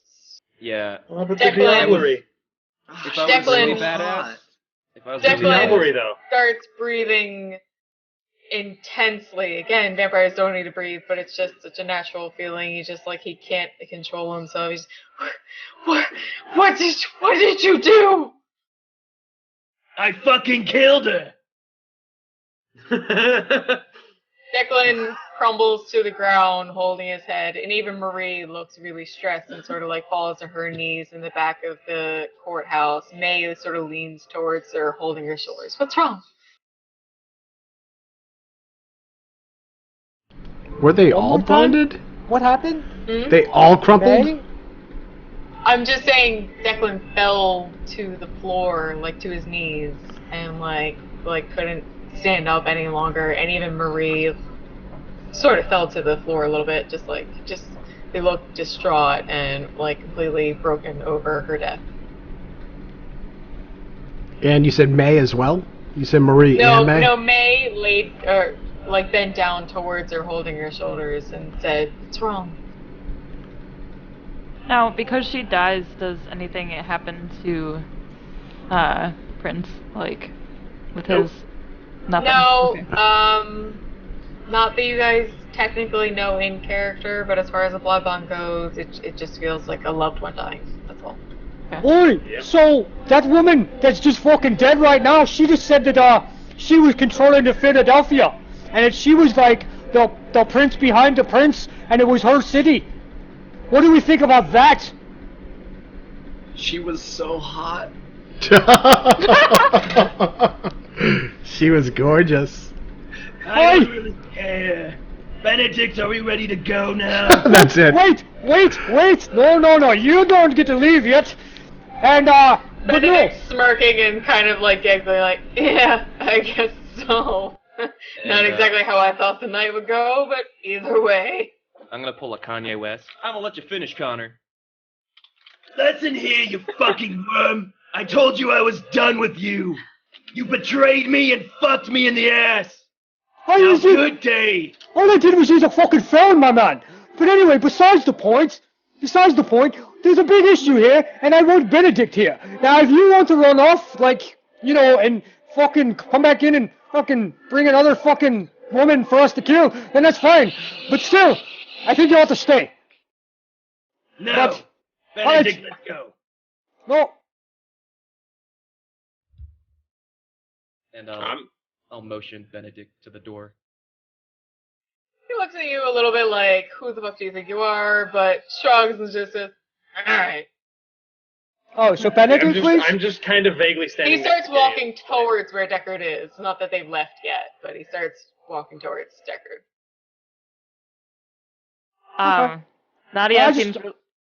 Nadia seems really impressed with what Deckard just did and tries to manipulate him to stay. Because she feels like he's not going to listen if she tries to talk. Okay, let me double check you. But then tries to talk and convince him to stay. So you want to intimidate or charisma him to stay? Different outcomes. I'm not sure many people can intimidate Deckard at this point. I would say don't try and intimidate him. Probably. It would actually be the same role anyway. I would recommend for Nadia to be charismatic, try to convince him to stay. So use charisma and subterfuge against 6. No, just let it. Fine. Maybe some winks in his direction. Deckard is a taken man, okay? He loves Zubani. I love Zabani and my ghoul. And 7 against 6. Not Benedict. Nayohmee. Okay. I think I said Benedict. Where is David in all this? Being a little bitch. Like, He really is. Why is the entire court a bunch of bitches? Because there's This is been silly. an elder La Sombra controlling all of them for 10 years and putting weaklings into position and killing off the strong ones. Like she was trying to do with Avery. Until Deckard came around. So, If I have to explain the jokes, Clarity. the joke. If you have to explain a joke, it's not fun. Alright, so Gideon has pieced together that at least Marie had also been under the control of the Sombra. You can tell that, yeah, kind of a little bit. I would say you can infer that from the way she acted almost the exact same way that Declan did when she died. But not May. No, May was just kind of concerned about what happened to Marie, the way she reacted. May was still surprised about the whole thing. She almost was confused on why Marie was so surprised. I'm waiting for the issue to get resolved, whether Deckard is leaving or not. Yeah, I was going to say... I'm sorry, Benedict. So, Nayohmee got 1 success. So that's a marginal success. And so what she can do towards Deckard is, I want you to play it out, but what you say just gets him to at least pause for the moment, but you might need to try again if you really want to try and keep him for good. Okay. I'll say to him, like, oh, Deckard, I'm sorry I judged you wrongly. You seem like you have more than expected. It did hurt my feelings a little bit. But I'll give you a minute. And I'll wait by the door and still motion Benedict to come over. Benedict stands by Deckard's side. What? I'm waiting. I gave them a minute. So talk. And I'll pretend to look at a watch I have on my wrist.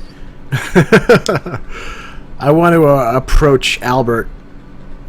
I'll follow behind. Well, I feel what happened here. I think what we should do is, obviously, most of us here, even though we're young, don't even have any confidence in the prince himself, who allows himself to be controlled by outside influences. I just feel like, since we're all here and this is supposed to be a council and a courtroom and whatnot, I feel like a vote of no confidence is what we're dealing with right now. At this point, That's what I was just pulling Albert to discuss. Just to clarify, Marie runs to Declan and kneels with him on the floor. They're sort of almost like holding each other. May's still standing in the back, just looking incredulous. She doesn't understand what the hell is going on. Albert sits down on a pew, and a little moment later, Avery walks sort of forward from his sort of hiding place against the wall and breaks the illusion and reappears and heads toward Albert quickly. Wow, it's magic. How'd you do it? I'm just that good. So I just want to make sure that I have pieced this puzzle together. The Sombra are all definitely Sabbat. Almost. There are anti-trivia, but they're very rare. Okay. They're one of the least anti-tribute there is. I'd say Jamisi are, but yes. Yeah. They're like second. So can I huddle with Anton and Albert? Gentlemen, I believe this is a very cut and dry scenario. The Sabbat have been secretly in control of the city for 10 years. Yes, it's terrible. Now this is secret, right? I can't hear this. We're huddled It's in a a corner. Small courtroom, so I would say normally no, but like if you want to sneak by or try to use extra perception or something like that. Yeah, I don't want to sneak. I just want to use my auspex to hear them. Okay. That's fair. Yeah, auspex. I know you gentlemen. So I can hear this. I know you gentlemen don't know me, but would you support me? You haven't known me long. I'm not saying any specific words. I'm just saying, would you support my actions? Albert is the Primogen, yes? Spira? Yes. He is the Shmir Primogen, yes. And he looks at you without much assurance in his eyes, but seems to not at what you said, but I believe something will have to change soon. Okay. I nod at them and I need some muscle. Fuck. So, like, do you want? Oh, go ahead. Been trying to talk to you about that, but we've had other things to do. So Conor, either make your move or I'm gonna make mine. I'm making a move. I'm. All right. So who just openly said that there was a vote of no confidence? That was Conor, yes. Conor made that. Yeah. I'm gonna just call out, seize them. I'm gonna point to Marie and to Declan. You're doing just calling it out. I'm telling the room to seize Marie and Declan. Wait, I'll go over and help Marie up and say, "How you?" Not doing? Who? May. How you doing? No, May did not seem to be under the sway. She didn't. She went to help Marie. She didn't fall to the floor in grief. So I will mention that David, the sheriff, does sort of just step back and look like definitely he doesn't know really what to do because out you heard him seize them.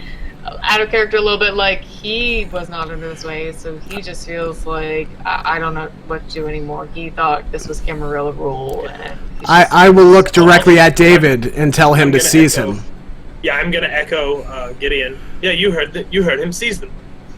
It takes him a moment. He pauses. He looks back and forth. I'm just gonna stride up for these people all this time, but he does eventually rush forward and step aside from Marie directly. Goes around her and grabs Declan's arm and pulls him up and pushes him against the wall. Declan seems to not even really react anymore. He just looks glazed-eyed, staring off, just defeated.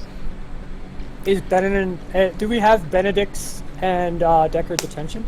Benedict, Deckard, and Nadia are still like near the exit of the building, but they're still sort of watching what's going on. Okay, they're staying. Good. Mm-hmm. Okay.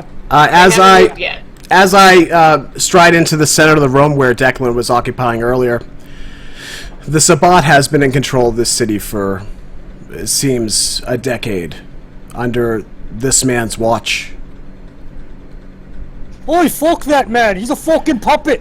Apparently, he's not fit to lead. So there's nobody seizing Marie? Marie is still on the floor at the moment. No one has gone towards her. May is still in the back and just like has her hand, her mouth, just like. I am channeling Joey Tribbiani. So everything's made of wood, right? Oh shit! Just about. The floor is more of a concrete, like laid area, and the walls are brick. But there's a lot of wood in the room. I'm not very strong, but I could blood up, right? Strength. Yeah. Okay, I'm gonna spend a blood to get some more strength. I'm gonna break a piece of wood Off of one of the one of the benches, yeah. Okay. And hopefully have 2 sharp pieces of wood. Now, what could you ever want to do with those? I don't know. As he breaks the pieces of wood.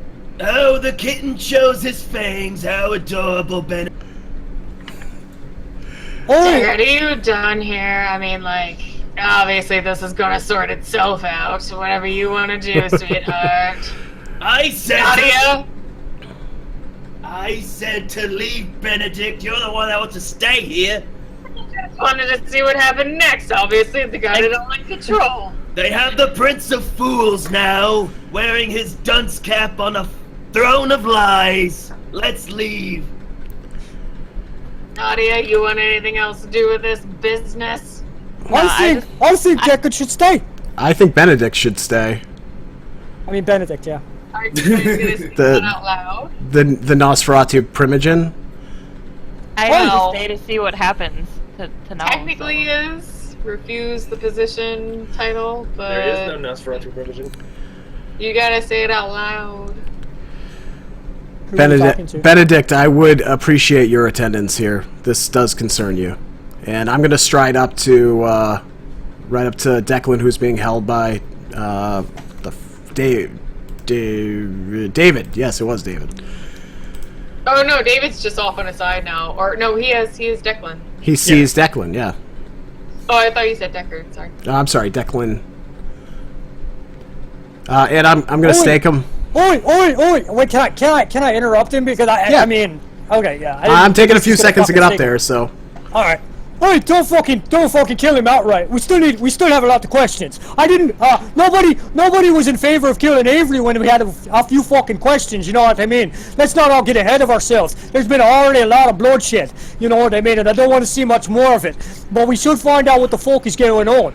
So I have, I've walked up to Declan at this point. I have him by the shoulder. And I turn towards Conor. We're not going to kill him, and I stake him. Nice. Oh wait, that paralyzes. Yeah, it's not actually death. Marie shrieks slightly and backs away, and May is sort of walking towards all of you, like very model kind of walk, sauntering, like just what the hell is going on now? Can I finally hit May? Like. Yeah, this whole time you've just been like poised to hit her with your tire iron. I mean, if you want to.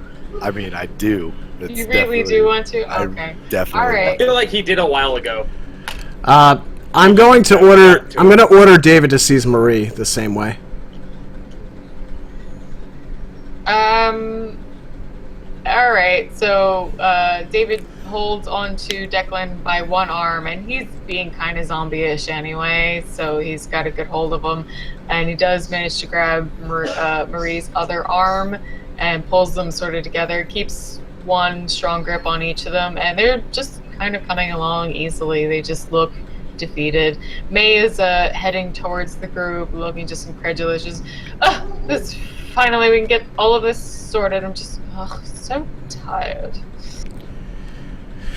So Roland wants to smack a bitch. Get the fire. If he succeeds, I'm gonna do like the best laugh ever. You're gonna do what? What's my? It's against 4, right? Are we doing initiative or what are we doing? I'm only gonna roll initiative just for alert. Actually, you know what? I'm not even gonna roll initiative. I'm just gonna roll alertness for her to like see you coming. So you'd go ahead and roll your, just with your hands, tire iron, you said?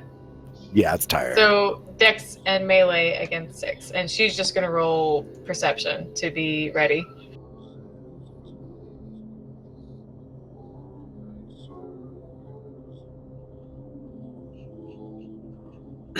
And sorry, what is it against? 6.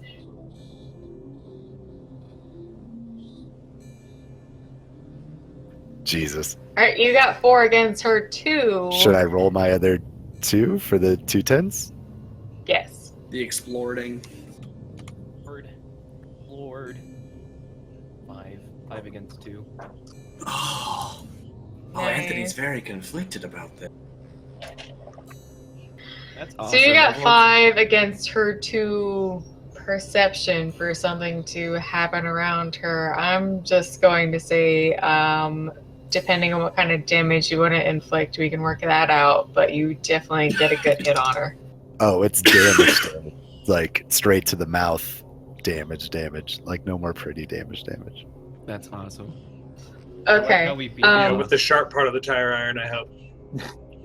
I'm gonna say strength and 2, because it's a strong weapon, but it's not a cutting weapon. It's a bashing weapon. So. It could be a. Nah, I'm done. Never mind. My brain is broken. What? I had the wrong image of a tire iron in my head. Simple facts. It's this thing. I was thinking what's of my the target number? the straight No, it's Oh. shaped like an L. It gets the bolts out. Yeah, it's a null Yeah, shape. it Well, takes they have the knockdown. ones that are in the cross as well, right? Oh, gross. No one has those anymore, right? That's like a universal. No one does that. What are you? Actually, I think spooky? that's more common now, but I think whenever I think of tire iron as a weapon, I think of the old L one. Oh, of course. So Yeah, it's the L against. It's against 4, right? Or what is it against? It's against 6. Yeah, 6, but you get strength plus 2. So it's your strength plus 2 plus 5, Oof. and then you roll 5 more dice because of the successes you got from your. Okay, so it's strength plus 2 plus 5. Yeah. Yeah. So roll just 5 more. Just roll 5 more. There you go. So you got 1 success. Okay, so you get a good hit on her, and it definitely throws her off. It would be a good bashing damage on even like a human. Did he she's a mess up her vampire. face? I'm gonna roll her soak real quick. She doesn't have much anyway, but Just tell me it mars her face, like she has like a bruise or something. She'll if a freak at vampire that. heals, Yeah, but she'll freak. she will. I'm gonna laugh so hard. Nice. Okay. She don't soak nothing. You only got 1 success, but she doesn't soak any of it, so you get a good solid hit across her jaw. I hope like, there's makeup still on the side of the tire iron that got pulled off. I mean, she is wearing like tons of blush, thick lipstick, so he hits her like this into her side of her face. It takes off some of that brown blush and some of the red lipstick and just leaves this large sort of gash right here. Doesn't do anything that would like really even like hurt her from speaking, but it's definitely painful and definitely, pisses her off. She turns around and I'm just gonna say straight up slaps Roland across the face. The fuck do you think you're doing? You call blood hunts like that again, and watch what happens. She staggers back and almost cool. trips He's a on brouhaha, her it's okay. stilettos. Just stay away from me! I don't want to see you in this town again, May. I don't want to see you ever again, especially calling blood hunts like that. You fucking animal! And Navigan's trying to run out of the I'm gonna turn to this. Roland, you cannot banish anyone from this city. Not And by you traditional can. rules, but by my rules, I think I might be able to. I'm gonna look Roland in the eyes. Is he returning my stare? Can I like awkwardly just be like, "What the fuck are you doing?" Yeah, sure. I'm just imagining like Gideon like trying to get in his face, like adjusting his head to like stare him in the eye. Sorry, what were you trying to get to? Straight eye contact is really weird to me, and I just like don't want to accept it. I don't swing up that tree, okay? God. In fact, if I can walk towards Deckard, that'd be great because me and Deckard have this. Okay. Yeah. So, Yeah, okay. you have to be So wait, are there roles for avoid the eye contact? Yeah. No, he wants to, well, I mean, we spent a willpower, right? You could spend a willpower to kind of avert the gaze. Yeah, that's what I need to do. I'm not gonna stare into your eyes dreamingly. Not dreamingly, you need to catch my glance. Like, if you're not going to stare at me like a man and talk to me to my eye, Nope. then you're just a little bitch. If you got more shit to say, say it. But I got. That's fine.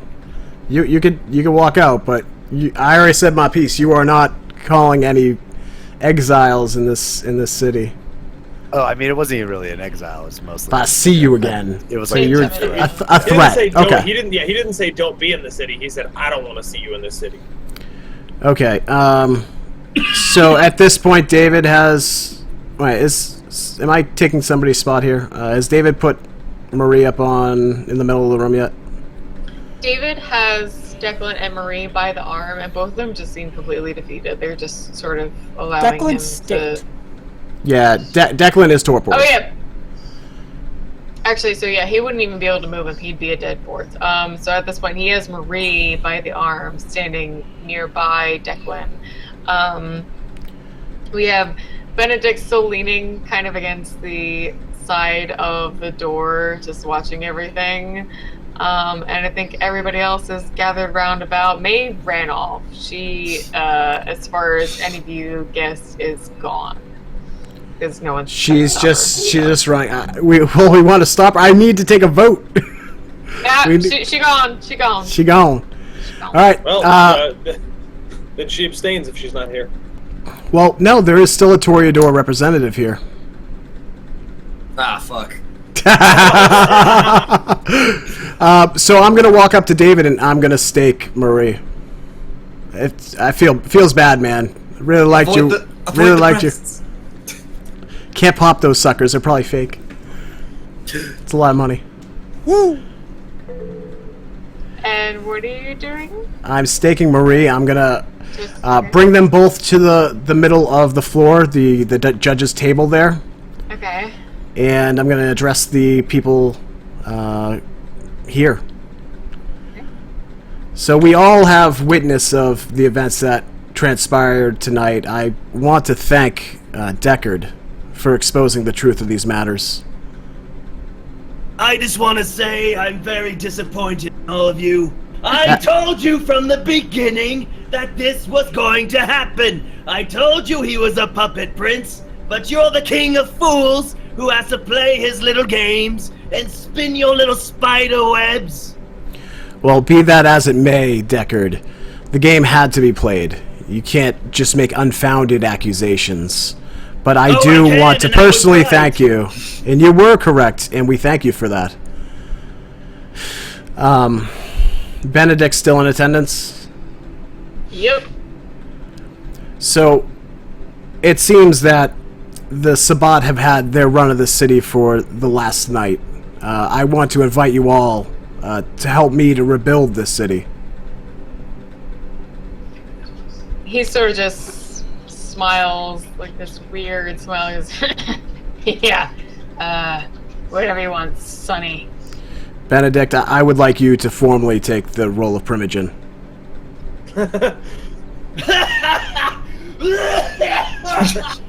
Oh, god damn it. These diplomats are sure funny, Benedict. Yeah. Listen, I already am whatever the fuck you'd call it over the Nosferatu. I don't need your fancy words. I don't like them. You need something for the Nosferatu, you contact me. That's all. Beginning and over. And Avery, I pull something out of my pocket. Would you also formally take the title of Primogen for the Malkavian?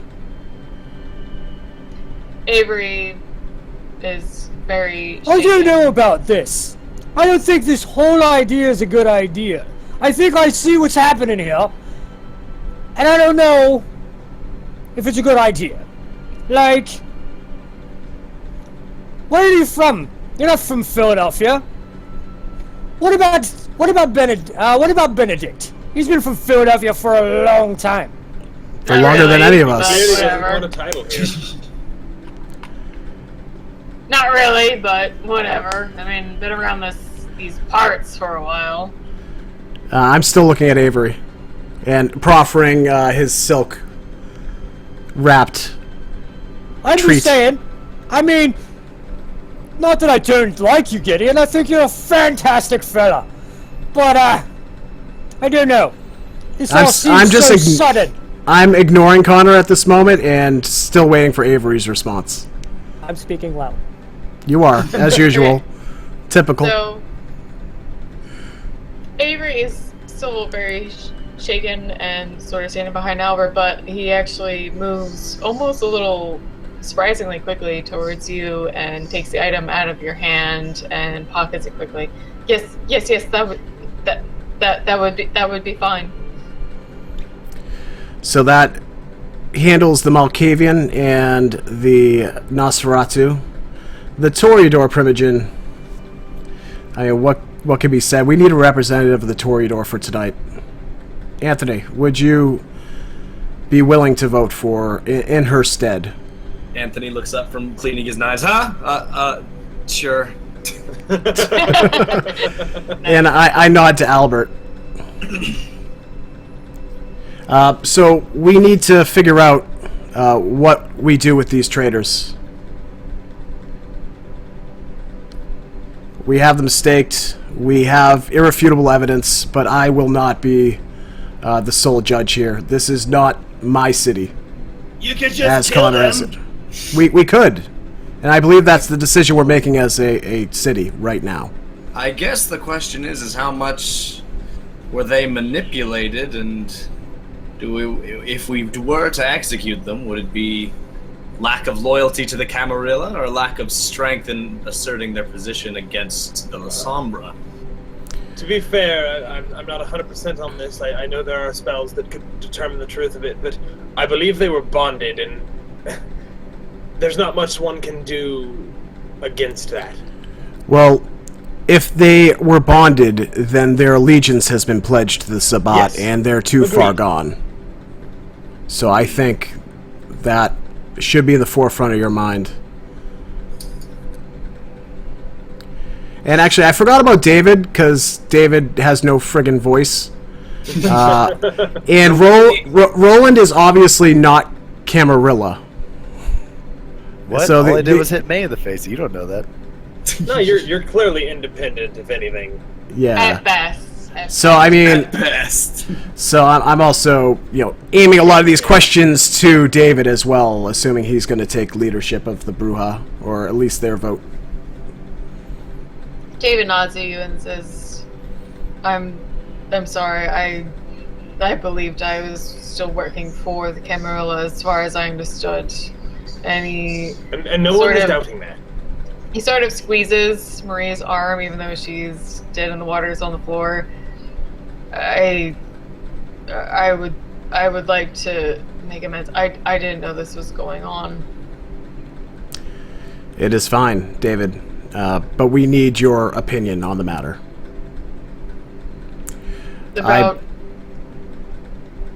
He looks confused. The execution of Marie and Declan, two of my own blood. He just shakes his head. I don't know. I mean, we were gonna kill a fucking man for fucking having a party.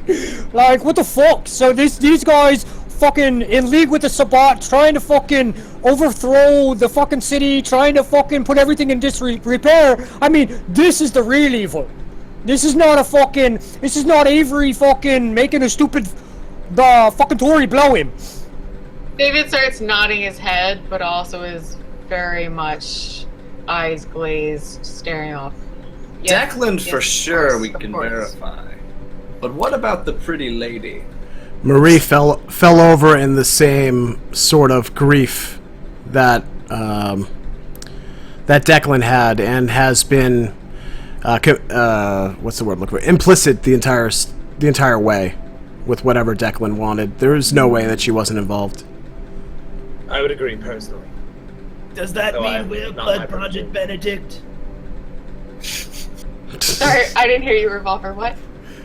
I said, Does that mean we're blood-bonded, Benedict? No, I've never given you any of mine. What the fuck are you talking about? Because these idiots are using accusations to put this lady, I don't even really give a fuck about her, into a guilty person, you know? They never even talk to her. Deckard. And why does that make us blood bonded? What are you talking about? Because I would be very sad if I had to kill you, Benedict. Deckard. Oh, sweetheart, that's just because I'm your sugar daddy. Deckard, what if you were to swing the sword? No, I won't do your work. You're still a dog to me. You want your blood hunt, Gideon. You swing the sword down yourself. Don't call us into it for it. Why are you still here? Who are you again? I believe you know exactly who I am. Just waiting to see how this whole thing turns out. You want the whole thing to crumble down around us. That's your whole aim here. And you've almost managed to get your glimpse of chaos and anarchy. But not tonight, sir. David sort of looks a little, he shakes his shoulders a little bit and just do whatever the fuck you're gonna do, and he leaves suddenly. Oh. Wait, that was David? Yes. The sheriff. Oh. Alright, do whatever we want to do. Well, we need a vote. Albert is still sitting in the pew he was sitting in earlier and just staring forward at the court. Why does nobody have a fucking opinion? I mean, we all know what... Shit show. It was a shit show. I agree. Yep. You have a man who wants leadership but has no drive to be a leader. He doesn't even know how to, Benedict. I feel sorry for him. It's like watching a 5th grader put on a drama. It's just sad to watch. That's why I don't bother with any of these upstairs landlubbers. Exactly. Now I'm going to stride up to Deckard. Do you want to see leadership then? Nadia agrees. She's just been not really caring about what's going on. It doesn't concern her, so she heads for the door too. Deckard, do you want to see a show of force? I do. I put my hand out. I grip it. No. You want me to swing the sword? No, I grip your hand with my hand, and then I will squeeze it tightly. You fucking asshole. Whose I thought they were gonna have a thumb war. I thought it was gonna be like a maybe. I thought you were asking they were going down. I'm asking him for a sword. I'm gonna give him the strongest handshake I could possibly give him. I'm not going to acknowledge how badly it hurts because I am not a strong guy. But he's like there's some bones crunching, you know. Spending potence. I already have potence active. Potence is passive. Oh, that's right. There That's is no right. active. It's potence. always active. Oh shit. Deckard, let me borrow your blade to do the deed. No. If you make me hack off their heads with Anthony's knives, Knives. this is gonna be a bloody sight. Let this be clean. Time, I know. That's fine. I like blood. I want to go home. I'm not ripping them apart with my bare hands. I'm sorry. I'll offer Ford my tire iron. That's totally fine. Does anybody have a lighter? No, I don't like fire. No one does. Hey, one no, does. hold on. Roland just set a car on fire. Anton has magic. They had to get the fuck Connor. aware. They had to roll road. Oh, Connor Alright. set a car on fire. I It's set a car on crazy. fire. Well, Connor's not particularly proffering anything. No, I'm Anton, not offering my lighter. can you help me do the deed? I don't have a tool. I thought your hand I'll was pull out gripped. my lighter. I have a lighter. We could. burn. Yes. Okay, fine. Why do you have a lighter? 'Cause he It's, he lit out the of silk character, on it's fire use. last week. I He has cast cancer. I cast some spells that require the use of fire. Yeah, he set that silk string that he had on fire like 2 sessions ago. Okay.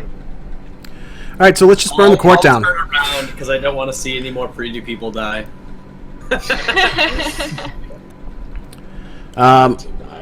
Okay, so I will try to remove my hand from Deckard's grip. Can I have my hand back? No, tight. You're just gripping it tight. You'll have to dislocate your wrist. No. Just cut it off. Are we having a staring contest while this is going? Okay, I'm gonna said I'm sure. gonna He said dominate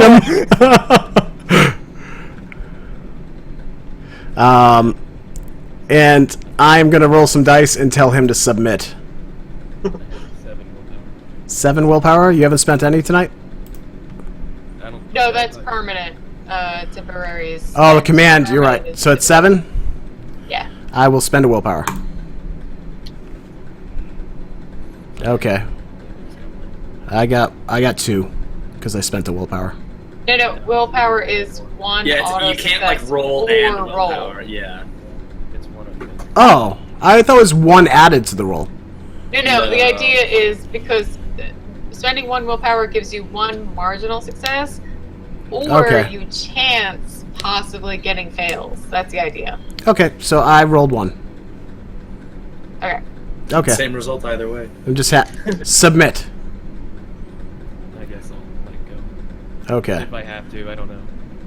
You do little resistance. Depends on what he says. I'll work that out afterwards. I mean, yeah, it's your interpretation of the word I tell you, but it is a command, and you do have to respond to it. Yeah.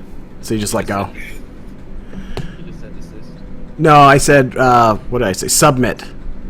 Oh, yeah, I'll let go. Okay. And I guess I'm going to take the lighter from Anton and burn the whole place down. It's wood. What? Does wood catch on Okay. fire that easily? You need to tell me how you're doing it, though, because that will depend on whether you have to roll a route check or not.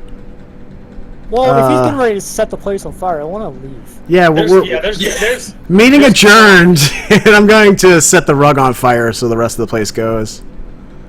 Like the corner, I can see a corner of it, like by the bench, that would catch on pretty nicely. Okay, 1 second. and I would have a Zippo. I wouldn't have a Bic, so you would be able to light it and toss it. I guess I owe Anton a lighter. I I just needed a fucking sword. would still, because you gotta wait till the carpet gets a proper fire, or else it'll like go out. So you gotta wait till it actually lights right. I still want you to roll courage against 3. Oh, Not a big this is gonna be difficulty. fun. Oh yeah. I There we am go. staying with him, so I will roll the same thing. Yeah. Anyone close enough to the fire that it's like within like 2 feet, you gotta roll. I guess it's time to go, gentlemen and ladies. 2 successes. Okay. I need to make you guys roll more because I need more botches. You guys have not had enough botches in like 6 fucking weeks. It's just no fun for me. I think we've only had 1 botch, and I want to say it was from a stealth check. One botch. And I was like in 6 weeks, 1 botch out of 6 players. My God, I'm just so bored as a storyteller. Anyway. All right, so you light it. You're good. You're So fine. everyone else is leaving? Yes. Okay. Everyone's out of the court. May's gone. So I mean, the fire department's pretty close because there was a burning car like not a block away about 15 minutes ago. So You've got Marie and Declan left in the court state to burn. You do have 2 human cabbies outside, though. yep. Yeah, dominate him. So Okay, so I guess I will deal with that. I'll go. I want to go to the cab that wasn't taken by Gideon. Yeah, We're both approaching Like, one of those the cabs. There sheriff's should be cab? three. There should be The sheriff's cab. Yeah, there Alright, should real be quick. three. Real There's That's quick, an one awkward second. cab Hold on. ride. Shush. Yes. All right, round table. We'll do Gideon, Deckard, Conor, Anton, Anthony, Roland, Nadia. Just one sentence, real quick. What are you doing as you leave the court? What is your next move? I'm going to approach one of the cabs that aren't ours Okay. to mesmerize and take control of, to do the Gideon thing. Okay. Deckard. I'm leaving with Benedict, so wherever he's going. Right. Heading back through the woods to the sewers. Conor. Securing a ride home. Okay. Anton. What time You of have ride your is it? car. Yeah. What time of ride is it? It's heading close enough to morning time now at this point that like your main goal is to get home. Mm-hmm. All right. Then yeah, I've got a car. I'll get with Gideon and tell him that I'll call him. Excellent. Okay. Anthony? Yeah, I guess I'll walk over to, because it's almost morning, you said. It's heading that way. I guess I'll... 4-ish, 4:30 Yeah. for a late fall. It's gonna be like, by 6:30 morning. I'll go over by Anton's car and hitchhiker's thumb. Roland? Anthony, we go to the same place. I don't know why you keep doing this. Oh, I have forgetting no this. problem driving. Nearby, yeah. Oh, okay. Then yeah, I'll ask. I will ask Gideon if I can bum a ride. You don't even have to ask. I just kind of give the head nod. I will walk with Deckard back to the sewers. That's good, because that'll work for next week, I think. Dun, And dun, Nadia. I'm following Deckard and Benedict. So we've got Deckard, Roland, and Nadia all following Benedict to And the sewers. I will give Albert a ride. Yes, and Albert is very sadly trudging out, even though he should be moving faster, out of the building. Follows Anton, and Anton is, I think, just heading by himself. Conor Can I taking take Avery cab. with me? Yeah, can I grab Avery as well? We all forgot That about sounds Avery. Alright, I'm gonna bring Avery back to my Okay. house. Perfect. Conor taking Avery to Jackshaven. Anton is Taking Albert home. Albert back to the Chantry. Gideon and Anthony are taking a cab. Gideon is And dominating Nadia, Deckard, cabbies and taking a cab Yeah. together. Yep. and Nadia, Deckard, and Benedict, and Roland are all heading towards the sewers. Good. All right, and I think that's the end of Monday night. Finally. Excellent. So I want to thank you all for hanging out with us tonight. It was a lot of fun. We had a lot of developments, and we finally got through this night that wouldn't end. I do want to take the time to thank all of our guests, our players, our storyteller for this evening. Let's go around the room. We'll start with our storyteller. Thank you, Spira Fortune, for being such a lovely presence on our cast and making such an excellent story for us to play. Happy to be here. You are well appreciated. Do you have anything to shout out for tonight? Nope, still a hermit. Yes, social media hermit. The Zabani playing the Anton Damiani. How do I even say that? Cripplingly handsome. With his hats, his vast collection of hats. Zamani, you want to say anything? Again, also hermit and whatnot. All right. Tongue of Silver, the model chef, Anthony Toussaint. Do you want to say some words? Use some. Yeah, that was awesome. Super fun. Shout out to the fan art. Shout out to chat. Elvis Dame is best Dame. Yeah, Elvis Dame best Dame. Oh yeah. Yeah, we got some good ones tonight. That mud wrestling thing was hilarious, as well as the too dolphin hot for fight. TV dildo fight. Yeah. Oh, sorry, dolphin. Dolphins. Sorry, Twitch. Dolphin. Fish. Let's move on to Char Yu Tree DTY playing Roland Jacobs. Say some words for us. Oh, thank you guys for coming in, and thank you again for fucking Nayohmee coming in here and taking the deep dive into fucking like Head we've been doing this for a first. couple of weeks She's so to jump good. into it. Yeah, that was great. I wasn't expecting owls and hawks to be flying into the building. That was an amazing Yeah. scene. No, Aw. absolutely great. Oh, Thank you guys Thank all you, guys. for watching. tonight was amazing. And again, Tongue of Silver and Char both stream on occasion, so make sure you check them out. Nayohmee, our guest What's for up, you tonight. guys? Say some Thank you words so for much us. for having me. Like, this is my first time playing a role-playing game, and it was on a stream. Super nerve-wracking, but I had a lot of fun. I want to dive into it more. It was just kind of hard to get past those walls of never doing it and then not acting, just all of it. It was super fun, though. Thank you for having me. You did good not only for your first time role playing, but for first time role playing a live entertaining item. It's really good. It was hard. Yes, you did. Thank you. You did very well. You did wonderfully. And Nayohmee is an awesome creative streamer, so make sure you ship her a follow, check her out. We'll move over to Freak Show. Hi, I'm Freak Show. I do things on Twitch sometimes, so I like that. Great chat. I loved all the rerolls. I loved all the I like the AMAs and the questions and stuff, and I love all your faces. And thank you, Nayohmee, for being a guest. Thank you for everybody for playing, and everybody's awesome. I love you. Bye. Freak Show does do the streaming thing. He's getting back into it, so make sure you check him out. Revolver C, the amazing, the ever-present Deckard. Hey guys, I'm Revolver C. I do the Twitch thing on Revolver C TV, or Revolver C Twitch, and then my Twitter is Revolver C TV. But I'd just like to thank Spira for making an awesome story. She always makes it like super fun, and we wouldn't have a story without such unique and colorful characters as well. And thanks Nayohmee for hanging out. You did really good for your first time. She was kind of messaging me like, I'm nervous, and I was like, dude, just like relax, be yourself, act like if you were there in that situation, what would you do? So she did great though. I really enjoyed her. So Yay. She was definitely a revelation.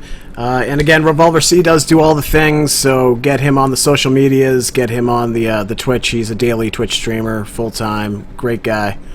One of our good friends here at ClarityGGTV.